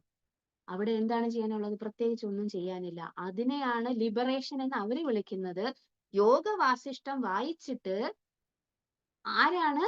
അദ്വൈത ആചാര്യൻ വന്നിട്ട് ചൈതന്യ മഹാപ്രഭുവിനോട് പറഞ്ഞു, യോഗ വാസിഷ്ടം എന്ന് പറയുന്ന ഒരു മഹത്തായ ഗ്രന്ഥമുണ്ട്, അതിന്റെ അകത്ത് ലിബറേഷൻ ആണ് ജീവിതത്തിന്റെ അൾട്ടിമേറ്റ് എയിം എന്ന് പറഞ്ഞിരിക്കുന്നു. ആരോട്? പരമദിവ്യോത്തമ പുരുഷൻ ചൈതന്യ മഹാപ്രഭുവിനോട് ആര് പറയുന്നു? അദ്വൈത ആചാര്യ, ഒരു വൈഷ്ണവൻ വന്നിട്ട് പറയുന്നു. എന്തായിരിക്കും ചൈതന്യ മഹാപ്രഭു ചെയ്യാൻ പോകുന്നത്? നിങ്ങളൊന്ന് ആലോചിച്ച് നോക്കൂ. ചൈതന്യ മഹാപ്രഭു എന്ത് ചെയ്തു? പറയുക മാത്രമല്ല, അദ്ദേഹത്തെ ശിക്ഷിക്കാൻ വേണ്ടിയിട്ട് കൈയെടുക്കുക കൂടി ചെയ്തു എന്നാണ് പറയുന്നത്. അദ്വൈതാചാര്യർ എന്തിനാണ് ഇത് ചെയ്തത്? അദ്വൈതാചാര്യർക്ക് യോഗവാസിഷ്ടം വായിക്കേണ്ട ഒരാവശ്യവും ഇല്ലായിരുന്നു. എന്നിട്ട് വായിച്ച മാത്രം പോരാ, അത് പോയി ചൈതന്യ മഹാപ്രഭുവിന്റെ അടുത്ത് ഡിസ്കസ് ചെയ്യേണ്ട ഒരു കാര്യവുമില്ലായിരുന്നു. എന്തിനാണ് പിന്നെ ചെയ്തത് ഇങ്ങനെ? അദ്ദേഹത്തിന്റെ ഒരു ആദരണീയനായിട്ടുള്ള വ്യക്തിയാണ് ഞാൻ. ചൈതന്യ മഹാപ്രഭുവിന്റെ മുന്നിൽ അദ്ദേഹത്തിന് എന്ത് ഒരു ഇതാണ്, ഒരു ഭയങ്കര സീനിയർ ആയിട്ടുള്ള അല്ലെങ്കിൽ തന്നേക്കാൾ മുതിർന്ന ഒരു വ്യക്തിത്വം എന്ന രീതിയിലാണ് ഇത്ര നാളും ചൈതന്യ മഹാപ്രഭു അദ്ദേഹത്തെ കണ്ടിരുന്നത്, ആര്? അദ്വൈതാചാര്യര്. പക്ഷേ മനഃപൂർവ്വം അദ്വൈതാചാര്യര് ചൈതന്യ മഹാപ്രഭുവിന് വഴക്ക് കിട്ടാൻ വേണ്ടിയിട്ട് മാത്രം ചെയ്തതാണ് ഇത്. അതുകൊണ്ട് നമ്മൾ ആരും പോയി യോഗവാസിഷ്ടം വായിക്കണം എന്നല്ല ഇവിടെ അർത്ഥമാക്കുന്നത്. എന്താണ് ചെയ്തത്? ക്രുദ്ധഹാന പ്രഭു മോരെ കൈല അപമാന. എന്താണ്? ചൈതന്യ മഹാപ്രഭു ക്രുദ്ധനായി. ക്രുദ്ധഹാന പ്രഭു. എന്നിട്ട് എന്ത് ചെയ്തു? മോരെ കൈല അപമാന. എന്നിട്ട് എന്നെ അപമാനിക്കുന്നത് വരെ, ഡിസ്റെസ്പെക്ട് ചെയ്യുക വരെ ചെയ്തു. ഇതിനകത്തുനിന്ന് രണ്ട് കാര്യം. ഒന്ന് എന്താണ്? ചൈതന്യ മഹാപ്രഭുവിനെ അല്ലെങ്കിൽ പരമദിവ്യോത്തമ പുരുഷനായ ഭഗവാന് ഒരിക്കലും ഇഷ്ടമില്ലാത്ത കാര്യമാണ് അദ്ദേഹത്തെ അരൂപി എന്ന് വിളിക്കുന്നത്. എന്താണ് അദ്ദേഹത്തെ അരൂപി എന്ന് വിളിക്കാൻ? അരൂപമില്ലാത്ത ഒരാൾക്ക് രൂപമില്ല എന്ന് പറയുന്നത്, അത് ഇത് എന്നൊക്കെ വിശേഷിപ്പിക്കുന്നത് എങ്ങനെ ഭഗവാന് സഹിക്കാനാകും? അദ്ദേഹത്തിന്റെ രൂപം എന്താണ്? അദ്ദേഹം വന്നിട്ട് സച്ചിത് ആനന്ദ വിഗ്രഹനാണ്. ത്രിഭംഗ ശ്യാമസുന്ദര രൂപമാണ് അദ്ദേഹത്തിന്റെ. അത്രയ്ക്ക് മനോഹരമായിട്ടുള്ള രൂപമുള്ള ഒരാളെ നീ അരൂപിയാണ് എന്നൊക്കെ പറഞ്ഞ് വിളിച്ചു കഴിഞ്ഞാൽ എങ്ങനെയായിരിക്കും അദ്ദേഹം റെസ്പോണ്ട് ചെയ്യുക? ഇങ്ങനെ എന്താണ് ചൈതന്യ മഹാപ്രഭു അദ്വൈത ആചാര്യരോട് റെസ്പോണ്ട് ചെയ്തതുപോലെ. അദ്ദേഹം പരമവൈഷ്ണവനാണ്. അദ്ദേഹത്തിന് അത് പക്ഷെ മനഃപൂർവ്വം ചെയ്തതാണ്. നമ്മൾ അതൊന്നും അനുകരിച്ച് പോയി യോഗവാസിഷ്ടം വായിച്ചുകൊണ്ട് നിൽക്കരുത്. നമുക്ക് വായിക്കാൻ ഒരുപാട് കാര്യങ്ങളുണ്ട്. അപ്പോ അടുത്ത ശ്ലോകം, 41 ശ്ലോകം. ദണ്ഡപാന ഹൈലമോര പരമാനന്ദ യേ ദണ്ഡ പൈല ഭാഗ്യവാൻ ശ്രീ മുകുന്ദ. ആരാണ്? എനിക്ക് മാത്രമല്ല ഇതുപോലെ വഴക്ക് കിട്ടിയിട്ട് ഭയങ്കര സന്തോഷം കിട്ടിയത്. ഇനി ഒരാൾക്കും കൂടെ കിട്ടിയിട്ടുണ്ട്. മുകുന്ദൻ എന്ന് പറയുന്ന അദ്ദേഹത്തിന്റെ അസോസിയേറ്റ് ഉണ്ടായിരുന്നു. അത് ചൈതന്യ മഹാപ്രഭുവിന്റെ വളരെ വളരെ അടുത്ത സുഹൃത്തും അസോസിയേറ്റും ഒക്കെ ആയിരുന്നു. അദ്ദേഹത്തിന് എന്താ പ്രശ്നം? എന്നെ പോലെ അദ്ദേഹത്തിന് വഴക്ക് കിട്ടിയിട്ടുണ്ട്. ആര് പറയുന്നു? അദ്വൈതാചാര്യ. ആരോട് പറയുന്നു? കൃഷ്ണകാന്ത വിശ്വാസിയോട് പറയുന്നു. അല്ല സോറി, കമലാകാന്ത വിശ്വാസിയോട്. കമലാകാന്ത വിശ്വാസിക്ക് എന്തായിരുന്നു പ്രശ്നം? കമലാകാന്ത വിശ്വാസ ഈ പ്രകാരം കോൺട്രഡിക്ടറി സ്റ്റേറ്റ്മെന്റ് പറഞ്ഞതുകൊണ്ട് ചൈതന്യ മഹാപ്രഭു അദ്ദേഹത്തോട് ഇങ്ങോട്ട് വരികയേ വേണ്ട, നീ എനിക്കിനി എന്നെ കാണാൻ പോലും വരണ്ടെന്നും പറഞ്ഞ് വഴക്ക് പറഞ്ഞു. അയാൾ വിഷമിച്ചിരിക്കുന്നത് കണ്ട് അദ്വൈതാചാര്യ പറയാണ്, നീ വിഷമിക്കേണ്ട, നിന്നെ ഭഗവാനാണ് വഴക്ക് പറഞ്ഞത്. നിന്നെ നല്ലത് പറഞ്ഞാലും ചീത്ത പറഞ്ഞാലും ഭഗവാനാണ് പറഞ്ഞത്, അതുകൊണ്ട് നിനക്ക് വിഷമിക്കേണ്ട ആവശ്യമേ ഇല്ല. അത് മാത്രമല്ല, എനിക്കും കിട്ടിയിട്ടുണ്ട്. അത് ഞാൻ മനഃപൂർവ്വം പോയി വാങ്ങിച്ചതാണ് ഈ പ്രകാരം. എന്ത്? അദ്ദേഹത്തിന്റെ കയ്യിൽ നിന്ന് വഴക്ക്. അത് മാത്രമല്ല, ഇനി രണ്ടാൾക്കാർക്കും കൂടി ഇതേപോലെ എന്ത് വഴക്കാണ് കിട്ടിയിരിക്കുന്നത്? ഇതേപോലെ പണിഷ്മെന്റ് കിട്ടിയിട്ടുണ്ട്. അതിൽ ഒരാള് മുകുന്ദനാണ്. മുകുന്ദനെ കുറിച്ചാണ് പ്രഭുപാദ ഇവിടെ വിവരിച്ചിരിക്കുന്നത്. എന്താണ് പറയുന്നത്? അസോസിയേറ്റ് ആയിട്ടുള്ള മുകുന്ദൻ എന്ത് ചെയ്തു? അദ്ദേഹം ഒരുപാട് സ്ഥലങ്ങളിൽ യാത്ര ചെയ്തു. വൈഷ്ണവ ആചാരം അല്ലെങ്കിൽ വൈഷ്ണവ ആചാരം പിന്തുടരാത്ത ഒരുപാട് സ്ഥലങ്ങളിൽ ആര് യാത്ര ചെയ്തു? മുകുന്ദൻ ആവശ്യമില്ലാതെ യാത്ര ചെയ്തു. ഇത് ചൈതന്യ മഹാപ്രഭു അറിഞ്ഞിട്ട് അദ്ദേഹം മുകുന്ദനോട് പറഞ്ഞു, നീ എന്നെ കാണാനേ വരണ്ട, നിന്നെ എനിക്ക് കാണുകയേ വേണ്ട എന്ന് പറഞ്ഞു. ചൈതന്യ മഹാപ്രഭു വളരെ സൗമ്യനും എന്താണ് കരുണാവതാരം ഇതൊക്കെ ആണെങ്കിലും അദ്ദേഹം ചിലപ്പോ എന്താണ് ഇതുപോലെ തെറ്റ് ചെയ്ത ആൾക്കാരുടെ അടുത്ത് അല്ലെങ്കിൽ ബാക്കിയുള്ളവർക്ക് തെറ്റായ കാര്യങ്ങളെ ഉദാഹരണമായിട്ട് പഠിപ്പിച്ചു കൊടുക്കാൻ വേണ്ടിയിട്ട് മുൻകൂട്ടി പ്ലാൻ ചെയ്യുന്ന വ്യക്തികളോട്, അതായത് മുകുന്ദന് അവിടെയൊന്നും പോകേണ്ട ആവശ്യമില്ല, ചൈതന്യ മഹാപ്രഭു വൈഷ്ണവ രീതിയിൽ എന്ത് ചെയ്താൽ മതി, അദ്ദേഹത്തിന്റെ ജീവിതം മുന്നോട്ട് കൊണ്ടുപോയാൽ മതി, ആവശ്യമില്ലാത്ത സ്ഥലത്തൊന്നും പോകേണ്ട ഒരു കാര്യവുമില്ല. അങ്ങനെ അദ്ദേഹം ചൈതന്യ മഹാപ്രഭുവിന്റെ സ്വന്തം അസോസിയേറ്റും ഫ്രണ്ടുമായ ഒരാൾ അങ്ങനെ പോയിട്ടുണ്ടെങ്കിൽ ഇതിനെക്കുറിച്ച് ഒന്നും ഒരു പിടുത്തവും ഇല്ലാത്ത അല്ലെങ്കിൽ ഇതിനെക്കുറിച്ച് ഒന്നും ഒരു അറിവുമില്ലാത്ത സാധാരണ ആൾക്കാര് എല്ലായിടത്തും ഇതുപോലെ പോകാമോ എന്ന് ചോദിക്കുമ്പോൾ മുകുന്ദൻ പോയിട്ടുണ്ട്, അതുകൊണ്ട് ഞങ്ങൾക്കും പോകാമെന്ന് പറയൂലേ? അതുകൊണ്ടാണ് ചൈതന്യ മഹാപ്രഭു അദ്ദേഹത്തെ ശിക്ഷിക്കുന്നത്. തെറ്റായിട്ടുള്ള ഉദാഹരണം ആൾക്കാർക്ക് കൊടുക്കരുത്. അതിനു വേണ്ടിയിട്ട് എന്താണ് അദ്ദേഹം പറയുന്നു? Although Chaitanya Mahaprabhu was soft like a flower, he was also strict like a thunderbolt. വജ്രം പോലെ കഠിനമായ രീതിയിൽ ശിക്ഷിച്ചിരുന്നു. And everyone was afraid to allow Mukunda to come again into the presence of Sri Chaitanya Mahaprabhu. പിന്നെ മുകുന്ദനെ ചൈതന്യ മഹാപ്രഭു കാണേ വേണ്ട എന്ന് പറഞ്ഞു. പക്ഷെ മുകുന്ദൻ എന്ത് ചെയ്തു? എല്ലാവരും വന്നിട്ട് മുകുന്ദന്റെ അടുത്ത് ചെന്നിട്ട് ഈ പ്രകാരം പറഞ്ഞു, എനിക്ക് എന്ന് ചൈതന്യ മഹാപ്രഭുവിനെ കാണാൻ പറ്റുമെന്ന് ഒന്ന് ഭഗവാന്റെ അടുത്ത് ചോദിക്കൂ. ഇനി എന്നാണ് എന്നെ അദ്ദേഹം മാപ്പ് തന്ന് അദ്ദേഹത്തിനെ വീണ്ടും കാണാൻ സമ്മതിക്കുന്നത് എന്ന് ഭഗവാനോട് ഒന്ന് ചോദിക്കുമോ എന്ന് മുകുന്ദൻ വന്നിട്ട് തന്റെ സുഹൃത്തുക്കളോട് പറഞ്ഞു. അപ്പൊ ഈ സുഹൃത്തുക്കൾ വന്നിട്ട് ചൈതന്യ മഹാപ്രഭുവിന്റെ അടുത്ത് ചെന്ന് പറഞ്ഞു, മുകുന്ദൻ ഇതുപോലെ ചോദിക്കുന്നുണ്ട്, പ്രഭു അങ്ങേ എപ്പോഴാണ് ഇനി മുകുന്ദന് കാണാൻ പറ്റുന്നത് എന്ന് ചോദിക്കുന്നുണ്ടെന്ന് പറഞ്ഞപ്പോ ചൈതന്യ മഹാപ്രഭു പറഞ്ഞു, അങ്ങനെയാണെങ്കിൽ ഒരുപാട് കോടിക്കണക്കിന് വർഷങ്ങൾക്ക് ശേഷം മാത്രമേ ഇനി അവൻ എന്നെ കാണാൻ പറ്റുള്ളൂ എന്ന് പറഞ്ഞു. അത്രയ്ക്ക് ശിക്ഷയാണ് കൊടുത്തത്. ഈ ജന്മത്തിൽ കാണാൻ പറ്റുമെന്നല്ല, കോടിക്കണക്കിന് ജന്മങ്ങൾക്ക് ശേഷം മാത്രം വേണമെങ്കിൽ കാണാം. നോക്കൂ മുകുന്ദൻ എങ്ങനെയാണ് അതിന് റെസ്പോണ്ട് ചെയ്തത്. ഇങ്ങനെയാണ് റെസ്പോണ്ട് ചെയ്യേണ്ടത്. എങ്ങനെയാണ് റെസ്പോണ്ട് ചെയ്തത്? ഈ ഇൻഫർമേഷൻ മുകുന്ദന്റെ അടുത്ത് കൊടുത്തപ്പോഴത്തേനും അദ്ദേഹം തുള്ളിച്ചാടാൻ തുടങ്ങി. ചൈതന്യ മഹാപ്രഭു പറഞ്ഞു, എനിക്ക് ലക്ഷക്കണക്കിന് വർഷങ്ങൾക്ക് ശേഷം മുക്തി കിട്ടും, അതായത് എനിക്ക് ചൈതന്യ മഹാപ്രഭുവിനെ കാണാൻ പറ്റുമെന്ന്. ഇതിൽ പര ആനന്ദം എന്താണുള്ളത്? എനിക്ക് ചൈതന്യ മഹാപ്രഭുവിനെ ഇനി കാണാൻ ഏതെങ്കിലും ജന്മത്തിൽ കാണാൻ പറ്റുമോ എന്ന് ഞാൻ വിചാരിച്ചതല്ല. അത്രയ്ക്കും പാപിയായിരുന്നു ഞാൻ. നോക്കൂ ഭഗവാന്റെ കാരുണ്യം. എനിക്ക് ലക്ഷക്കണക്കിന് വർഷങ്ങൾക്ക് ശേഷം അദ്ദേഹത്തിനെ കാണാൻ പറ്റുമെന്ന് അദ്ദേഹം അനുഗ്രഹിക്കുകയും ചെയ്തു. അതായത് ഇത് ആര് ചെന്ന് പറഞ്ഞു കൊടുത്തു? ചൈതന്യ മഹാപ്രഭുവിന്റെ അടുത്ത്. മുകുന്ദൻ അങ്ങയുടെ ശിക്ഷ കേട്ടിട്ട് ഭയങ്കര സന്തോഷത്തിലിരിക്കുന്നു പ്രഭു.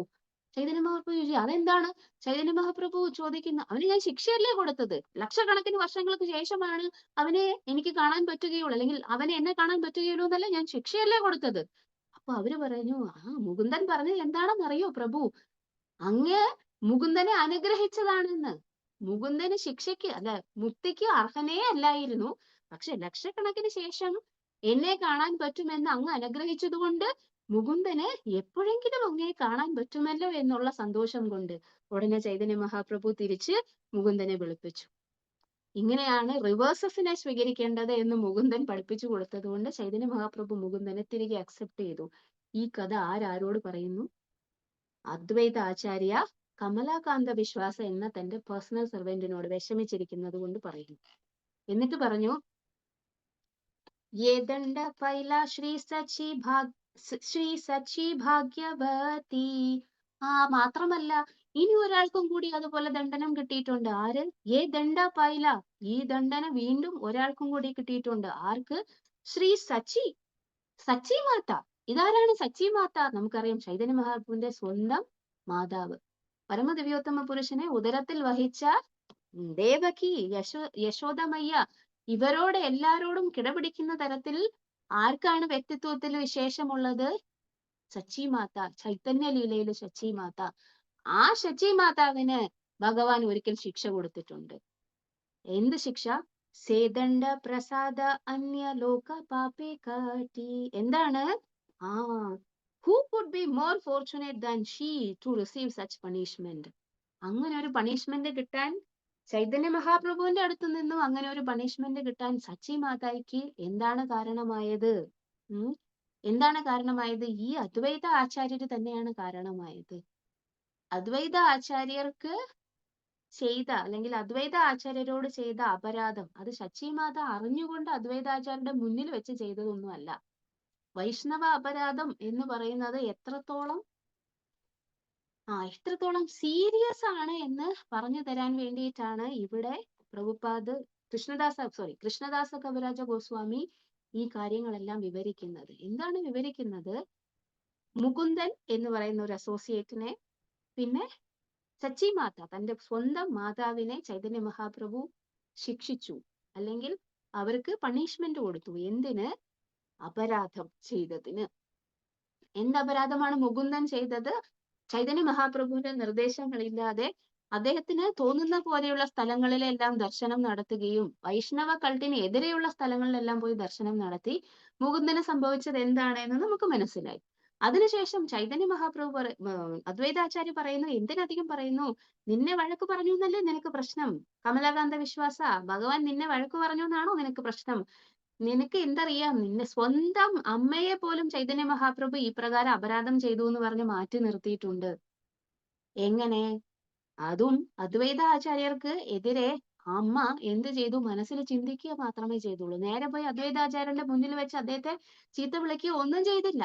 സച്ചി മാത മനസ്സിൽ ചിന്തിക്കുക മാത്രമേ ചെയ്തുള്ളൂ. അതൊരു അപരാധമായി തന്നെ ഭഗവാൻ എടുക്കുകയും ചെയ്തു. എന്താണ് കാരണം?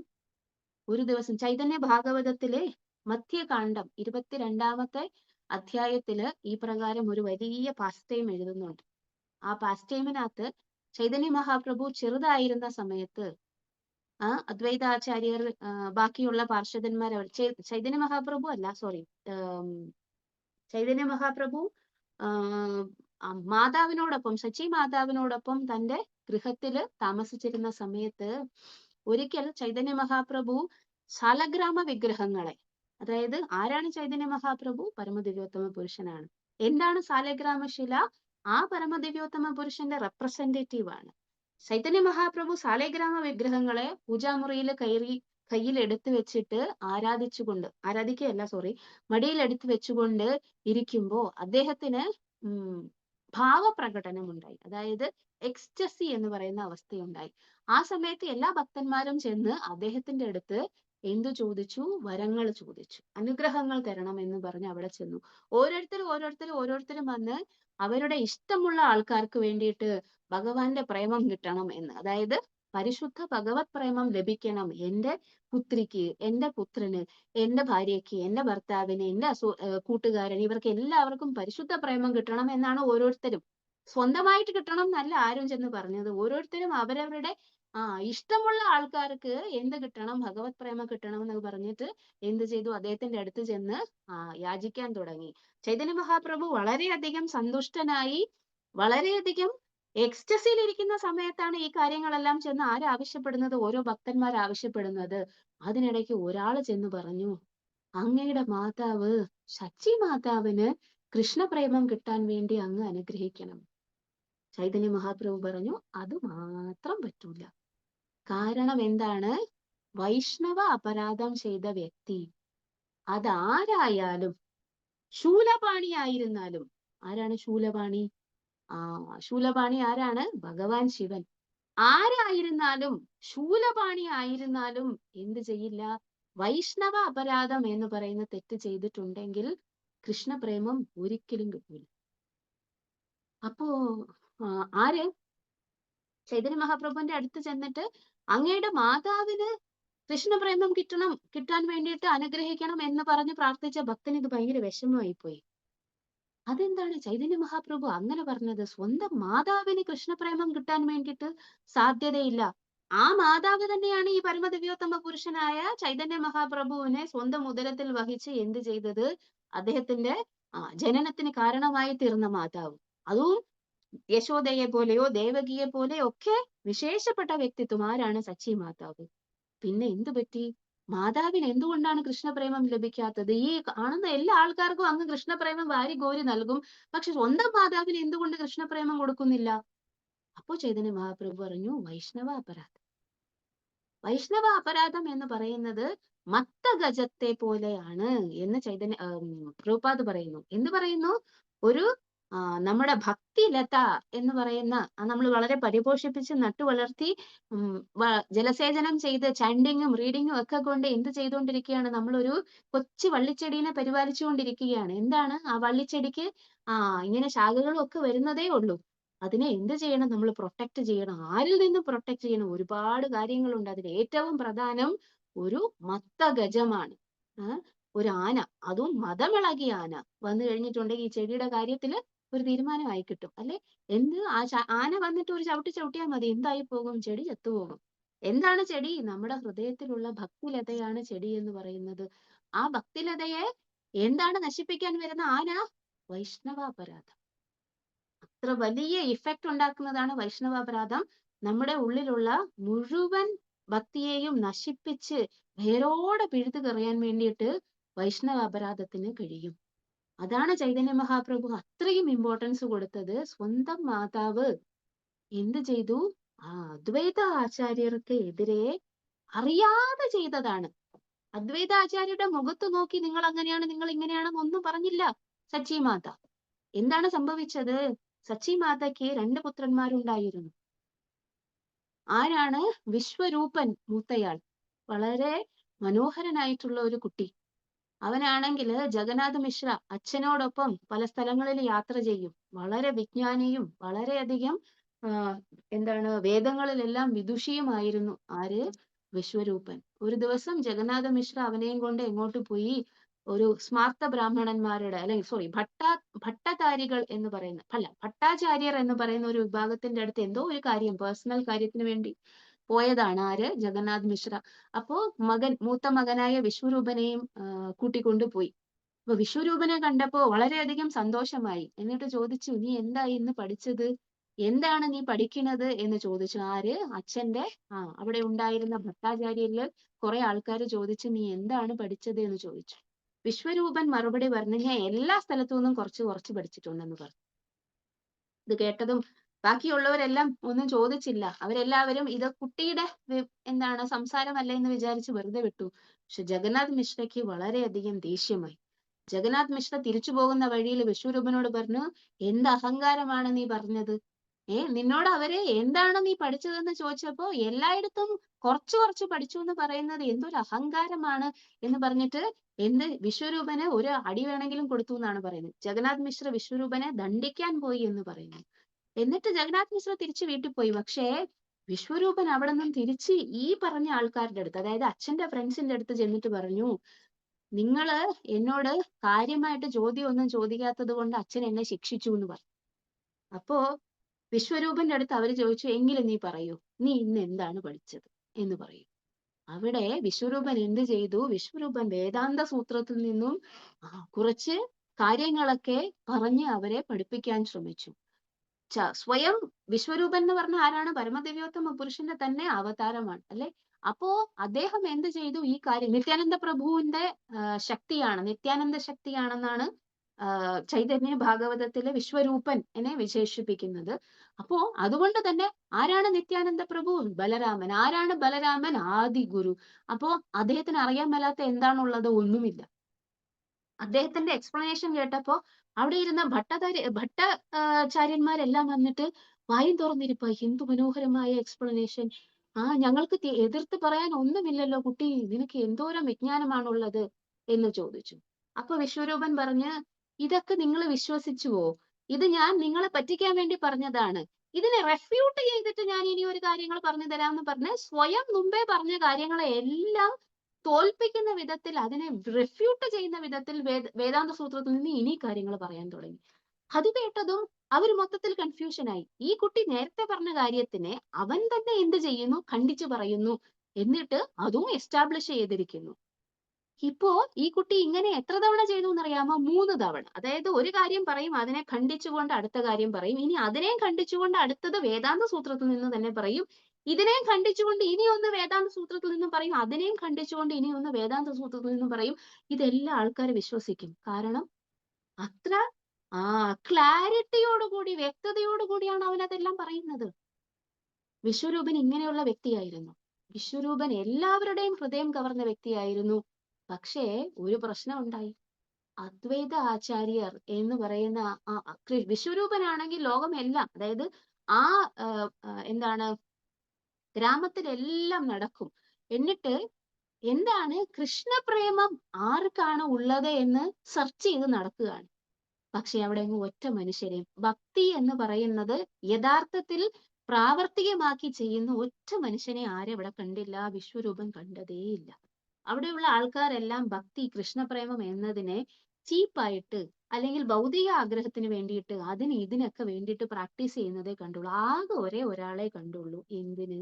ഭക്തി എന്ന് പറയുന്നത് പ്രാക്ടീസ് ചെയ്യുന്നതായിട്ട്. ആരാണ്? അദ്വൈതാചാര്യ. അദ്വൈത ആചാര്യരുടെ കൂടെ കൂടി ആര്? ഈ കുട്ടി വിശ്വരൂപൻ. എന്നിട്ട് അദ്വൈതാചാര്യരുടെ ഗൃഹത്തില് സ്ഥിരം അദ്ദേഹത്തിനോട് സംസാരിച്ച്, അദ്ദേഹത്തിന്റെ കൂടെ കാര്യങ്ങളൊക്കെ സംസാരിച്ച്, കൃഷ്ണപ്രേമത്തിനെ കുറിച്ച് സംസാരിച്ച്, രണ്ടുപേരും വളരെയധികം പരസ്പരം എന്ത് ചെയ്തു? സന്തോഷിച്ചു. എന്ത് സംസാരിച്ചു കൊണ്ടിരുന്നു? വിശ്വരൂപനും അദ്വൈതാചാര്യരും. എത്ര വയസ്സുള്ള കുട്ടി? വളരെ തീരെ ചെറിയ പ്രായമുള്ള കുട്ടി. അദ്വൈതാചാര്യർക്കും വിശ്വരൂപനും ഇത് ഭയങ്കര ഇഷ്ടമാണ്. എന്താണ്? സ്വയം അങ്ങോട്ടും ഇങ്ങോട്ടും എന്ത് ചെയ്യുന്നത്? കൃഷ്ണനെ കുറിച്ച് സംസാരിക്കുകയും അതിന്റെ ആനന്ദം അനുഭവിക്കുകയും. എന്താണ്? തുഷ്യന്തിച്ച രമന്തിച്ച. ബോധയന്ത പരസ്പരം കഥയന്തശ്ച മാം നിത്യം തുഷ്യന്തിച്ച രമന്തിച്ച എന്ന് പറയുന്നത് പോലെയാണ് ഇവർ രണ്ടുപേരും സംസാരിക്കുന്നത്. അപ്പൊ എന്ത് സംഭവിച്ചു? അവസാനം വീട്ടിൽ വേറൊരു കൊച്ചുണ്ട്. എന്താണ്? ഇളയ കുട്ടി. അവന്റെ പേരെന്താണ്? വിശ്വംഭരൻ. വിശ്വരൂപന്റെ ഇളയ കുട്ടി. ആര്? ചൈതന്യ മഹാപ്രഭുവിന്റെ ബാല്യകാലം. ആരാണ് വിശ്വംഭരൻ? മദർ സച്ചി, അമ്മ ശചി മാതാവ് വന്നിട്ട് വിശ്വംഭരനോട് പറയും, നിന്റെ ചേട്ടൻ വിശ്വരൂപൻ വന്നിട്ട് അദ്വൈതാചാര്യരുടെ വീട്ടിലാണ്, അവനെ പോയി ഭക്ഷണം കഴിക്കാൻ വേണ്ടി വിളിച്ചുകൊണ്ട് വരൂ എന്ന് പറഞ്ഞ് ഈ കുട്ടീനെ വിടും. ആര്? ചൈതന്യ മഹാപ്രഭു തീരെ ചെറിയ കുട്ടിയാണ്, 3-4 വയസ്സൊക്കെ ആയിട്ടുള്ളൂ. മുടിയൊക്കെ നല്ല ചുരുണ്ട മുടിയുമായിട്ട് ഭയങ്കര ഭംഗിയായിട്ട ഒരു രൂപമാണ് ഭഗവാന്റെ. അപ്പോ ഈ കുട്ടി ആരെ വിളിക്കാൻ പോകും? വിശ്വരൂപനെ വിളിക്കാൻ വേണ്ടി അദ്വൈത ആചാര്യരുടെ വീട്ടിൽ പോകും. അവിടെ അദ്വൈത ആചാര്യരും ശിഷ്യന്മാരും വിശ്വരൂപനും എല്ലാം ഇരുന്ന് സംസാരിച്ചുകൊണ്ടിരിക്കുന്നതിനിടയിൽ ഈ കൊച്ച് ആരെ നിമായി അവിടെ ചെല്ലും. നിമായിനെ കാണുമ്പോഴേക്കും അദ്വൈത ആചാര്യര് കണ്ണും വിടർന്ന് നിമായുടെ സൗന്ദര്യം നോക്കിക്കൊണ്ട് സ്വയം മറന്നിരിക്കും. എന്നെയും ആകർഷിക്കാൻ, അതായത് അദ്വൈതാചാര്യർ ആരാണ്? വളരെയധികം ജ്ഞാനമുള്ള, എന്താണ് ശരിക്കും ഹൃദയത്തിനെ ആകർഷിക്കേണ്ടത്? പരമദിവ്യോത്തമ പുരുഷൻ ശ്രീകൃഷ്ണ ഭഗവാൻ അല്ലാതെ നമ്മുടെ ഹൃദയത്തെ ആകർഷിക്കുന്ന ഇനി ഒരു സാധനവും ഇല്ല എന്ന് മനസ്സിലാക്കി വെച്ച് അതേപോലെ പ്രവർത്തിക്കുന്ന ആളാണ് ആര്? അദ്വൈതാചാര്യർ. അദ്വൈതാചാര്യർ ചിന്തിക്കുകയാണ്, എന്നെ കൂടി ആകർഷിക്കാൻ വേണ്ടിയിട്ട് ഈ കുട്ടിക്ക് കഴിയുന്നുണ്ടെങ്കിൽ ഇവൻ എന്തായാലും പരമദിവ്യോത്തമ പുരുഷനായിരിക്കണം എന്ന് പറഞ്ഞു. അങ്ങനെ എല്ലാ ദിവസവും എന്ത് ചെയ്തു? ഈ വിശ്വംഭരൻ എന്ത് ചെയ്യും? നമ്മുടെ അദ്വൈത ആചാര്യനെ കാണാൻ വേണ്ടി അദ്ദേഹത്തിന്റെ ഗൃഹത്തിൽ വരും. എന്ത് വ്യാജേന? അമ്മ വിളിക്കുന്നു ചേട്ടന് ഭക്ഷണം കഴിക്കാൻ വേണ്ടിയിട്ട്, വിശ്വരൂപനെ വിളിച്ചുകൊണ്ട് വരാൻ വേണ്ടിയിട്ടാണ് എന്നെ അമ്മ വിട്ടേക്കണമെന്ന് പറഞ്ഞിട്ടാണ് വരുന്നത്. പക്ഷെ കാര്യം എന്താണ്? ഈ അദ്വൈത ആചാര്യരെ കാണുക. അദ്വൈത ആചാര്യർ കാണുക, അതിലപ്പുറം സന്തോഷം. കാരണം എന്താണ്? ഈ മനോഹരമായിട്ടുള്ള ഭഗവാന്റെ രൂപം കാണാൻ പറ്റുന്നത്.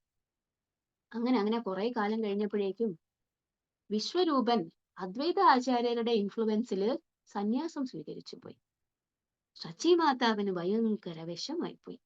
സച്ചി മാതാവിന് എന്ത് സംഭവിച്ചു? സച്ചി മാതാവിന് മകൻ സന്യാസം എടുത്തു പോകുന്നത് ഏതെങ്കിലും അമ്മയ്ക്ക് സഹിക്കുമോ? ഇല്ല, സഹിക്കത്തില്ല. ചൈതന്യ മഹാപ്രഭുവിന്റെ ചേട്ടൻ, അതായത് വിശ്വരൂപൻ സന്യാസം എടുത്തു പോയത് അദ്വൈത ആചാര്യരുടെ ഇൻഫ്ലുവൻസിലാണ് എന്ന് സച്ചി മാത മനസ്സിൽ വിചാരിച്ചു. ശചിമാത അതും ആ സമയത്ത് ഒന്നും ശചിമാത എന്ത് ചെയ്തില്ല? അദ്വൈത ആചാര്യരെ ഒന്നും എന്ത് ചെയ്തില്ല? മനസ്സിൽ പോലും അദ്ദേഹത്തെ ഒന്നും നിന്ദിച്ചില്ല, അല്ലെങ്കിൽ അദ്ദേഹത്തോട് ഒരു ഈർഷ്യയും പ്രകടിപ്പിച്ചില്ല. സന്യാസം എടുത്തു പോയി. എനിക്ക് ഇനിയൊരു മകനുണ്ടല്ലോ, ആര്? വിശ്വംഭരൻ. അങ്ങനെ അവനും വളർന്നു വന്നു. ലക്ഷ്മി പ്രിയ, അതായത് ചൈതന്യ മഹാപ്രഭുവിന്റെ ആദ്യത്തെ പത്നി, വിവാഹം കഴിച്ചു. ഗൃഹസ്ഥ ജീവിതം നയിക്കാൻ പോകുന്ന ചൈതന്യ മഹാപ്രഭു എന്ത് ചെയ്തു? ഈ അദ്വൈത ആചാര്യരുടെ വാക്കും കേട്ട് അദ്ദേഹത്തോടൊപ്പം സ്വന്തം ലക്ഷ്മിയെ പോലും പരിത്യജിച്ച്, ചൈതന്യ ഭാഗവതത്തിൽ എഴുതിയേക്കുന്നു, പരിത്യജിച്ച് ആരെ? സ്വന്തം ലക്ഷ്മിയെ പോലും പരിത്യജിച്ചിട്ട് ഈ ആചാര്യന്റെ വീട്ടിലായി താമസം. അദ്ദേഹത്തോടൊപ്പം ഭഗവാനെ കുറിച്ച് സംസാരിക്കുക, അതീന്ദ്രിയമായിട്ടുള്ള കാര്യങ്ങൾ സംസാരിക്കുക, ആ ഒരു ആനന്ദം അനുഭവിക്കുക. ഇതൊക്കെ തന്നെയാണ് ആർക്കും നേരത്തെ വിശ്വരൂപൻ ചെയ്തതുപോലെ തന്നെ. എന്നിട്ട് ഒരു ദിവസം, അപ്പോഴേക്കും ജഗന്നാഥ് മിശ്ര അന്തരിച്ചിരുന്നു, സച്ചി മാതാവ് മാത്രമായിരുന്നു ബാക്കി. അപ്പോഴേക്കും എന്ത് സംഭവിച്ചു? ഈ കാര്യം സച്ചി മാതാവിടെ ഹൃദയത്തിനെ വേദനിപ്പിച്ചു. ആദ്യത്തെ മകൻ പോയത് പോട്ടെ, സാരമില്ല. കാരണം എന്താണ്? എനിക്ക് ഇനി ഒരു മകൻ ഉണ്ടല്ലോ എന്ന് സച്ചി മാത വിചാരിച്ചു. ഇപ്പൊ സച്ചി മാത മനസ്സിൽ വിചാരിച്ചു, എന്നെ പോലെ ഒരു വിധവയായിട്ടുള്ള വ്യക്തിക്ക് ആകെയുള്ള ഒരേ ഒരു ആശ്രയം എന്ന് പറയുന്നത് ഈ വിശ്വംഭരനാണ്. സമാധാനമായിട്ട് ഗൃഹസ്ഥ ജീവിതം നയിക്കാൻ വേണ്ടിയിട്ട് വിവാഹവും കഴിപ്പിച്ചു വെച്ച് അങ്ങനെ ഇരുന്ന ഒരാളെ ഈ അദ്വൈത ആചാര്യനാണ് എന്ത് ചെയ്തിരിക്കുന്നത്? ഒരു ഗൃഹസ്ഥ ജീവിതത്തിൽ നിന്ന് മാറ്റി സന്യാസത്തിലേക്ക്, അല്ലെങ്കിൽ വൈരാഗ്യ ജീവിതത്തിലേക്ക് നയിച്ചുകൊണ്ടിരിക്കുന്നത്. അദ്വൈത ആചാര്യന്റെ പേര് അദ്വൈതം എന്നാണെങ്കിലും അദ്ദേഹം ചെയ്യുന്ന കാര്യം ദ്വൈതനാണ്. എന്താണ് പറയുന്നത്? അദ്വൈത ആചാര്യർ എന്ന് പറയുന്നത് പേരെന്താണ്? അദ്വൈത എന്നാണെങ്കിലും അദ്ദേഹം ചെയ്തുകൊണ്ടിരിക്കുന്നത് എന്റെ ഗൃഹത്തിൽ നിന്നും എനിക്ക് വളരെ ഇഷ്ടപ്പെട്ട ഒരാളെ എന്ത് ചെയ്തിരിക്കുകയാണ്? ഇതിനു വേണ്ടി സന്യാസത്തിന് വേണ്ടി വിളിച്ചുകൊണ്ട് പോയിരിക്കുകയാണ്. അത് ഒരേ ഒരു മകനെ, ജീവിച്ചിരിക്കുന്ന ഒരേ ഒരു മകൻ. മറ്റേ കുട്ടി സന്യാസം എടുത്ത് ഓൾറെഡി പോയി, മരിച്ചതിന് തുല്യമാണ്. സന്യാസം എന്നല്ല, എല്ലാം പരിത്യജിച്ചു പോയതാണ്. ആകെ ഒരു ആശ്രയം ഇവനാണ്. എന്നിട്ടും എന്ത് സംഭവിക്കുന്നു? ഇവനെയും സന്യാസം എടുപ്പിക്കാൻ വേണ്ടിയിട്ട് എന്ത് ചെയ്തു? വിനിയോഗിച്ചു. അങ്ങനെ അദ്വൈത ആചാര്യർക്ക് മുന്നേ പോയി എന്താ ഇത് പറഞ്ഞത്? ഉള്ളില് അദ്വൈത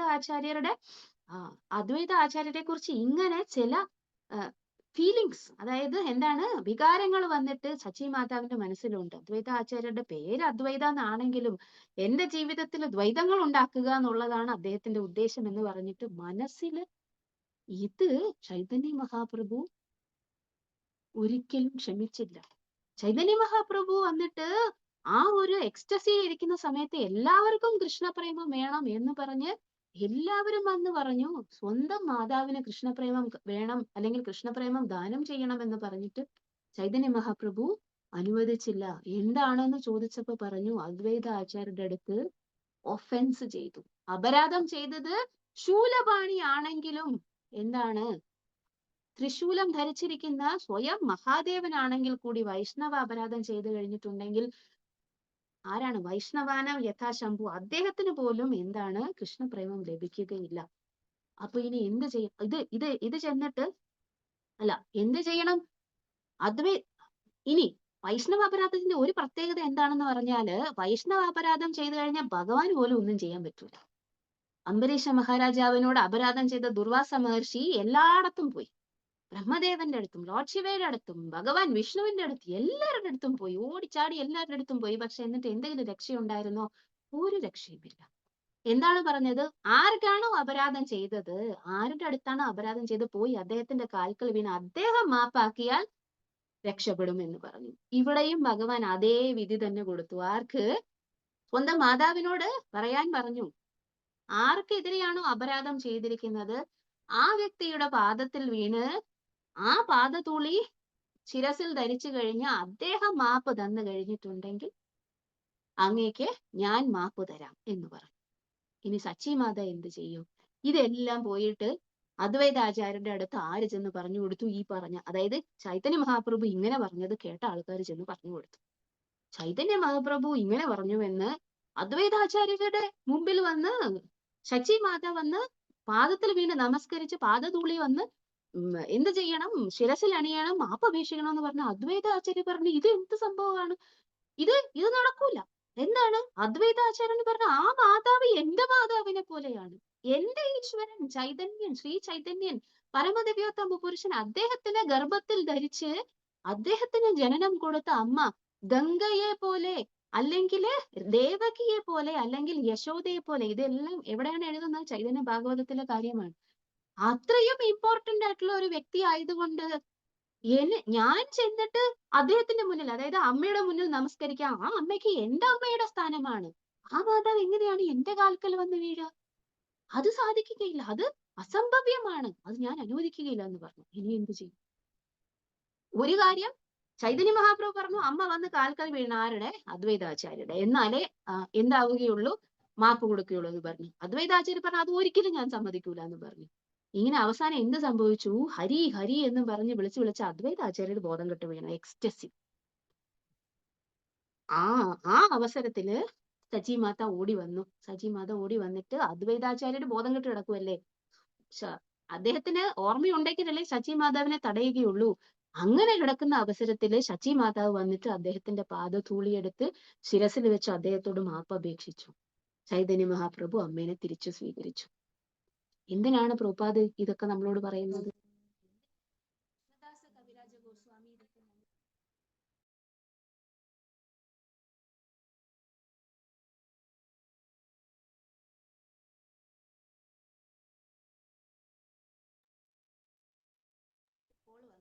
മാതാജി മ്യൂട്ടിലാണ്. ഹരേ കൃഷ്ണ. ഓക്കെ. അപ്പോ ചൈതന്യ മഹാപ്രഭു ഈ സ്വന്തം അമ്മയോട് വരെ ഇങ്ങനെ വൈഷ്ണവാപരാധത്തിന് പ്രായശ്ചിത്തം ചെയ്യാൻ വേണ്ടി പറഞ്ഞത് എന്താണ്? ശച്ചി മാത അങ്ങനെ ചെയ്തിട്ട് കൂടി, മനസ്സിൽ വിചാരിച്ചിട്ട് കൂടി എന്താണ് ചൈതന്യ മഹാപ്രഭു ഇതൊരു വൈഷ്ണവ അപരാധമായിട്ട് എടുത്തു. അതുകൊണ്ട് ഒരിക്കലും നമ്മളെ പോലെയുള്ള പുതുഭക്തന്മാർ വൈഷ്ണവാപരാധം എന്ന് പറയുന്ന കാര്യം ചെയ്യാൻ വേണ്ടി പോലും ആലോചിച്ചുകൂടാ. എന്തായിരിക്കും നമ്മൾ വിചാരിക്കുന്ന വൈഷ്ണവാപരാധം?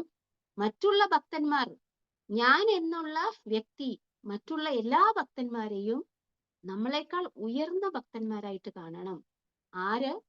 നമ്മളെല്ലാരെയും പ്രഭു, മാതാജി എന്ന് വിളിക്കുന്നതിന്റെ അർത്ഥം അതാണ്. അതായത് എന്നേക്കാൾ ആധ്യാത്മികമായി പുരോഗമിച്ച ആൾക്കാരാണ് ഇവരെല്ലാവരും എന്ന് നമ്മൾ മനസ്സിലാക്കണം. അങ്ങനെയുള്ള ഒരാൾക്ക് ആരോടും അപരാധം ചെയ്യാൻ വേണ്ടി തോന്നുകയില്ല.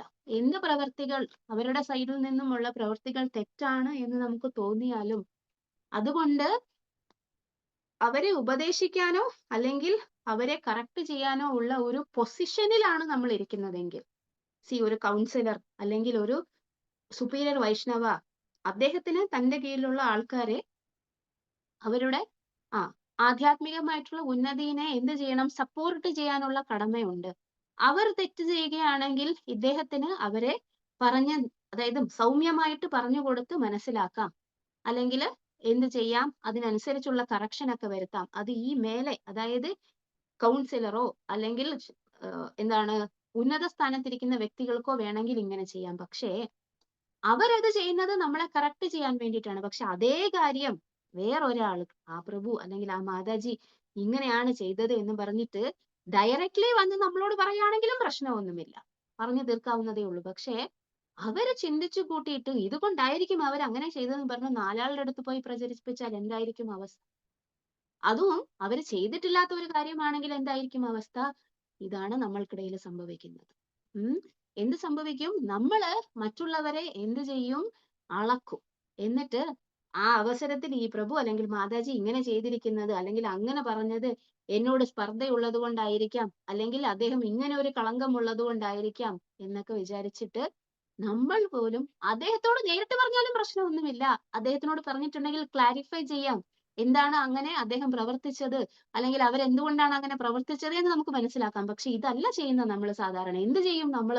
നമ്മൾ ചെന്നിട്ട് ഇനി ഒരാളുടെ അടുത്ത് പറഞ്ഞു കൊടുക്കും, നിനക്കറിയാമോ ആ മാതാജിയും പ്രഭു അങ്ങനെയാണ് ചെയ്തത് എന്ന് പറഞ്ഞിട്ട് അത് 10 പേരുടെ അടുത്ത്, ആ 10 പേരുടെ എക്സ്പോണൻഷ്യൽ ആയിട്ട് എക്സ്പാൻഡ് ചെയ്തു പോകും ഈ ഒരു കാര്യം. അപരാധം പ്രവർത്തിച്ചുകൊണ്ടേയിരിക്കും.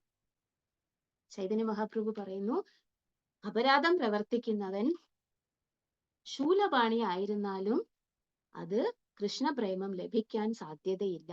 അപരാധം പ്രവർത്തിച്ചയാളുടെ മുന്നിൽ ആര് പോയി മാപ്പപേക്ഷിച്ചു, ആ വൈഷ്ണവൻ നിങ്ങളെ എന്ത് ചെയ്തോ, മാപ്പ് നൽകിയോ, ഇതെല്ലാം വന്നിട്ട് അങ്ങനെയാണെങ്കിൽ മാത്രമേ കൃഷ്ണപ്രേമം ലഭിക്കുകയുള്ളൂ. അപ്പൊ നമുക്ക് ഈ ഒരവസരത്തിൽ ചിന്തിക്കാം, നമ്മൾ ഈ പ്രകാരം എന്തെങ്കിലും ചെയ്തിട്ടുണ്ടോ? ഉണ്ടെങ്കിൽ എങ്ങനെയാണ് ആ വൈഷ്ണവ അപരാധത്തിന് നമ്മൾ എന്ത് ചെയ്യേണ്ടത്? പ്രായശ്ചിത്തം ചെയ്യേണ്ടത്? വൈഷ്ണവ അപരാധം ചെയ്തുകൊണ്ടിരുന്നാൽ എന്ത് കിട്ടുകയില്ല? ഭഗവത് പ്രേമം ഒരിക്കലും കിട്ടുകയില്ല. അപ്പോ അതിനു വേണ്ടിയിട്ട് ആത്മാർത്ഥമായിട്ട് നമ്മൾ എന്ത് ചെയ്യണം? പ്രയത്നിക്കണം, ചെയ്യാതിരിക്കാൻ പ്രയത്നിക്കണം. മാത്രമല്ല, അഥവാ ചെയ്തിട്ടുണ്ടെങ്കിൽ, ഇപ്പോഴും ചെയ്തുകൊണ്ടിരിക്കുന്നു എങ്കിൽ ആ ഭക്തന്റെ അടുത്ത് പോയി മാപ്പപേക്ഷിക്കണം. ഇതൊരു വളരെ ഹെവി ക്ലാസ് ആണെന്ന് നിങ്ങൾക്ക് തോന്നാം. പക്ഷെ എന്നാലും പ്രഭുപാദ് നമ്മൾക്ക് ഈ ഒരു കാര്യം പറഞ്ഞു തരാൻ വേണ്ടിയിട്ടാണ്. ഭാഗവതത്തിനും ചൈതന്യ ചരിതാമൃതത്തിനും തമ്മിൽ വ്യത്യാസമുണ്ട്. എന്താണെന്ന് അറിയാമോ? ഭാഗവതം ഭക്തനും ഭഗവാനും തമ്മിലുള്ള ലീലകളുടെ ഒരു ഇതാണ്. അവിടെ ഭഗവാനും ഭക്തന്മാരും തമ്മിലുള്ള കൊടുക്കൽ വാങ്ങലുകളാണ്. ചൈതന്യ ചരിതാമൃതം കുറച്ചും കൂടെ ഉയർന്നതാണ്. എന്താണ് കാരണം? നമ്മൾ എന്താണ് മറ്റുള്ള ഭക്തന്മാരോട് ഇടപഴകുമ്പോൾ എന്തൊക്കെ വൈഷ്ണവ ആചാരങ്ങൾ ശ്രദ്ധിക്കണം എന്ന് നമുക്ക് പറഞ്ഞു തരുന്ന പുസ്തകമാണ്. അതുകൊണ്ട് ഇത് നമ്മളുടെ ആധ്യാത്മിക ഉന്നമനത്തിന് വളരെയധികം അത്യന്താപേക്ഷിതമാണ്. അതുകൊണ്ട് ഈ ക്ലാസ്സിൽ നമ്മളോടൊപ്പം പങ്കെടുത്തിരിക്കുന്ന എല്ലാ ആൾക്കാർക്കും ഈ ഒരു 1 മണിക്കൂർ ആയ അവസ്ഥയിലും ക്ഷമയോടുകൂടി കേട്ടിരുന്നത് കൊണ്ട് നന്ദി. ഹരേ കൃഷ്ണ. Thank you Mataji. ഹരേ കൃഷ്ണ. എന്തെങ്കിലും ആഡ് ചെയ്യാനുണ്ടോ മാതാജി? എന്തെങ്കിലും തെറ്റായിട്ട് ഞാൻ പറഞ്ഞോ, അല്ലെങ്കിൽ ആഡ് ചെയ്യാനുണ്ടോ എന്തെങ്കിലും അഭിപ്രായം? Thank you so much Maji. വളരെ നല്ല ക്ലാസ് ആയിരുന്നു Maji. Thank you Maji. Thank you so much. Hare Krishna. Hare Krishna. Mataji, പ്രണാമം മാതാജി. വളരെ നല്ല ക്ലാസ് ആണ് മാതാജി.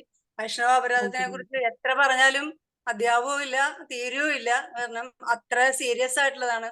നമ്മുടെ ആചാര്യന്മാരെ എപ്പോഴും എടുത്തെടുത്ത് പറയുന്ന കാര്യമാണ് വൈഷ്ണവ അപരാധം. നമ്മൾ അറിഞ്ഞിട്ടും അറിയാതെയും ഒക്കെ ചെയ്യുന്നുണ്ട്. ചിലപ്പോൾ അറിയാതെ ചെയ്താല്, ഒരിക്കൽ ഭാനുസ്വാമി മഹാരാജ് വന്നപ്പോൾ ഞാൻ ഇങ്ങനെ ചോദിച്ചപ്പോൾ നമ്മൾ അറിയാതെ ചെയ്തിട്ടുണ്ടാവാം.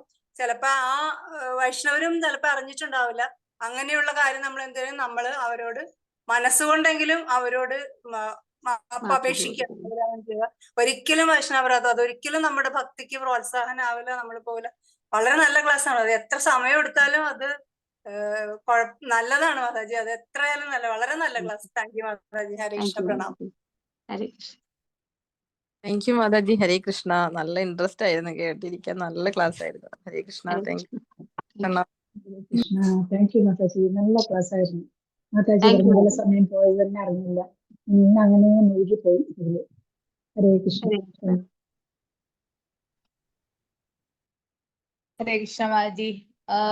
എല്ലാരും നമ്മുടെ സുകീർത്തി പ്രഭു, നമ്മുടെ വ്യാഴാഴ്ച ക്ലാസ് എടുത്തുകൊണ്ടിരിക്കുന്ന സുകീർത്തി പ്രഭു 2 ദിവസം മുമ്പ് നമ്മുടെ വിട്ട് ശരീരം ഉപേക്ഷിച്ചു. അപ്പൊ പ്രഭുവിന് വേണ്ടി എല്ലാവരും ഒരു 3 പ്രാവശ്യം ഹരേ കൃഷ്ണ മന്ത്രം ജപിക്കുക. നമ്മുടെ ചൈതന്യ ചരിതാമൃതം ക്ലാസ്സിന് വേണ്ടിയിട്ട് ഹരേ കൃഷ്ണ കൃഷ്ണ കൃഷ്ണ ഹരേ ഹരേ ഹരേ ഹരേ രാമ രാമ രാമ രാമ രാമ ഹരേ ഹരേ ഹരേ ഹരേ കൃഷ്ണ ഹരേ കൃഷ്ണ ഹരേ ഹരേ കൃഷ്ണ ഹരേ കൃഷ്ണ ഹരേ കൃഷ്ണ രാമ ഹരേ രാമ രാമ രാമ രാമ രാമ ഹരേ ഹരേ ഹരേ ഹരേ കൃഷ്ണ കൃഷ്ണ കൃഷ്ണ ഹരേ ഹരേ കൃഷ്ണ കൃഷ്ണ ഹരേ ഹരേ രാമ ഹരേ രാമ ഹരേ ഹരേ രാമ രാമ ഹരേ ഹരേ. പ്രഭു വളരെ സീനിയർ ഡിവോട്ടിയാണ്. നമുക്കറിയാം നമ്മുടെ കൂടെയുള്ള പലരുടെയും ശിക്ഷാ ഗുരുവാണ് പ്രഭു. അപ്പം പ്രഭുവിന് വേണ്ടി എല്ലാവരും പറ്റുന്നത് പോലെ ജപിക്കുക. അപ്പോ ഇനി നമുക്ക് മാലിനി മാജിയുടെ ക്ലാസ്സും കുറച്ചു ദിവസത്തേക്ക് മിസ്സാവും. അപ്പോ പ്രഭുവിന്റെ അസോസിയേഷൻ കുറച്ചു നാളെങ്കിലും നമുക്ക് കിട്ടി. അതിൽ വളരെ സന്തോഷം. അപ്പൊ എല്ലാവരും പ്രഭുവിന് വേണ്ടി പ്രാർത്ഥിക്കുക. Hare Krishna. Thank you Haripriya Maji. Thank you so much. Hare Krishna. Thank you Mataji. Mataji എന്തായിരുന്നു പെട്ടെന്ന് പ്രഭുവിന് ക്ലാസ്? ശരിക്കും ഞാൻ ഷോക്ക്ഡ് ആയിപ്പോയി കേട്ടിട്ട്. എന്തായിരുന്നു അസുഖം എന്തെങ്കിലും ഉണ്ടായിരുന്നോ? കാർഡിയക് അറസ്റ്റ് ആയിരുന്നു മാജി. ഏതാണ്? കാർഡിയക് അറസ്റ്റ് ആയിരുന്നു. Cardiac arrest. അല്ല, മാതാജിക്ക് പിന്നെ ചെസ്റ്റ് ഇൻഫെക്ഷൻ ഒക്കെ ഉണ്ടായിരുന്നൊക്കെ കഴിഞ്ഞ ക്ലാസ് അതെ അതെ അതെ അതെ അതെ അതെ. ഉണ്ടായിരുന്നോ? ചെസ്റ്റ് ഇൻഫെക്ഷൻ ഒക്കെ അങ്ങനെ ഇല്ല എന്തെങ്കിലും? ഇല്ല ഇല്ല ഇല്ല ഇല്ല എന്നാണ് അറിഞ്ഞത്. പ്രഭുവിന് ഷുഗറിന്റെ ലെവൽ കുറച്ച് കൂടുതലായിരുന്നു. അപ്പൊ ഹോസ്പിറ്റലിൽ എന്തോ അഡ്മിറ്റ് ചെയ്യാൻ പറഞ്ഞു. അപ്പോഴ് മാതാജിക്ക് ന്യൂമോണിയയുടെ ഇതായോണ്ട് പ്രഭു അഡ്മിറ്റ് ചെയ്യാണ്ട് ഒരു ദിവസം എന്തോ ഇത് ചെയ്തിട്ട് പോന്നു. പക്ഷെ എന്താണെന്ന് അറിയില്ല. ഞാൻ നാളെ പോകുന്നുണ്ട്. കൂടുതൽ അവിടെ പോയിട്ട് മാജിയോട് സംസാരിച്ചിട്ട് പറയാം മാജി. ഹരേ കൃഷ്ണ. ഹരേ ഹരേ കൃഷ്ണ. കൃഷ്ണ മാതാജി. അറിഞ്ഞത് പ്രഭുവിന് അന്നും കുഴപ്പമൊന്നും ഉണ്ടായിരുന്നില്ല. ആസ് യൂഷ്വൽ അതെ. പ്രഭു രാവിലെ ചാൻഡ് ചെയ്തു. അതിനുശേഷം പ്രഭുവിന് കുറച്ച് പറമ്പിൽ എന്തൊക്കെയോ ജോലി ചെയ്തു. അതിനുശേഷം പ്രഭു വന്ന് തേങ്ങ പൊതിച്ചു. എന്നിട്ട് പിന്നെ പ്രഭു ബാത്റൂമിലേക്ക് പോയി കുളിക്കാൻ പോയപ്പോ ഒരു 10-20 മിനിറ്റ് സാധാരണ സമയം കഴിഞ്ഞ് കാണുന്നില്ല. അപ്പൊ മാതാജി എന്ന് വിളിക്കുമ്പോഴാണ് പ്രഭു അൺകോൺഷ്യസ് ആയിട്ട് കിടക്കുന്നു. അപ്പോഴും മാതാജിക്ക് മനസ്സിലായിട്ടില്ല. അങ്ങനെയാണ് പിന്നെ ഹോസ്പിറ്റലിൽ കൊണ്ടുപോയപ്പോഴാണ് അവര് പറഞ്ഞത് ഒരു 20 മിനിറ്റ്സ് ഒക്കെ ആയി പ്രഭു പോയിട്ട് എന്ന് പറയുന്നത്. അല്ലാതെ പ്രഭുവിന് അങ്ങനെ അന്നൊന്നും ഒന്നും ഉണ്ടായിരുന്നില്ല. മാതാജി അതുകൊണ്ട് വളരെ ഷോക്ക്ഡായി പോയി. ഒരിക്കലും പ്രതീക്ഷിച്ചില്ല. മാതാജി ഹോസ്പിറ്റലിൽ പോയില്ല, മോളുണ്ടായിരുന്നു, ഇന്ദുവാണ് കൂടെ പോയത്. പക്ഷേ അത് അപ്രതീക്ഷിതമായിട്ട് ആയിപ്പോയി മാതാജിക്ക്. അതുകൊണ്ട് അങ്ങനെ ഒരിക്കലും ആരും പ്രതീക്ഷിച്ചില്ല. പ്രഭു അതുപോലെ തന്നെ ഇന്ദു പറഞ്ഞത് അച്ഛൻ ഇങ്ങനെ ചാൻഡ് ചെയ്യുന്ന ശബ്ദമാണ് ഞങ്ങൾക്ക് ഇപ്പോഴും കേട്ടോണ്ടിരിക്കണേ എന്ന് പറഞ്ഞ് ഇന്ദു പറഞ്ഞിരുന്നു. അപ്പൊ ആ ഒരു ഇതിലായിരുന്നു. പ്രഭുവിന് അങ്ങനെ പ്രത്യേകിച്ച് ഒന്നും ഉണ്ടായിരുന്നില്ല എന്നാ പറഞ്ഞത്.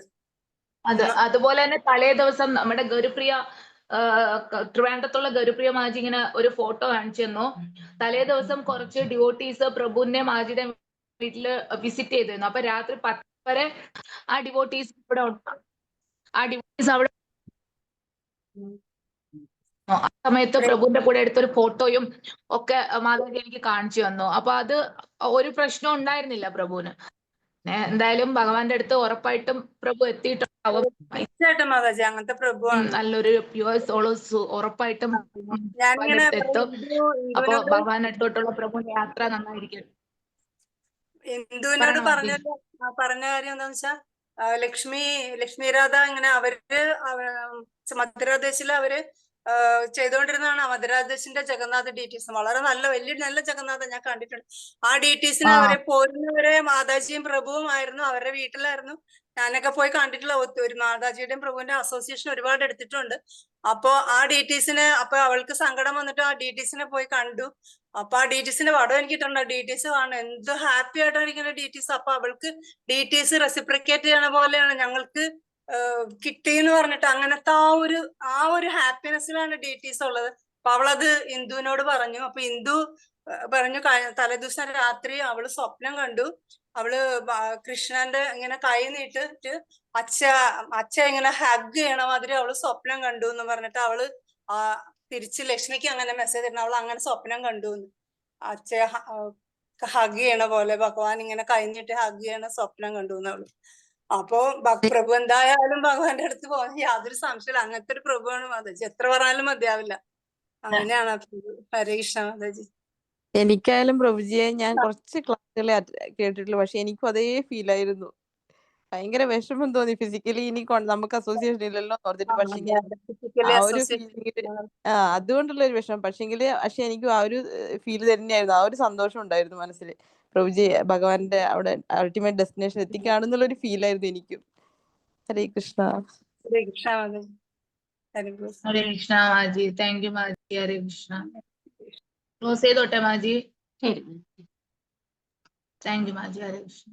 ഹരേ കൃഷ്ണ.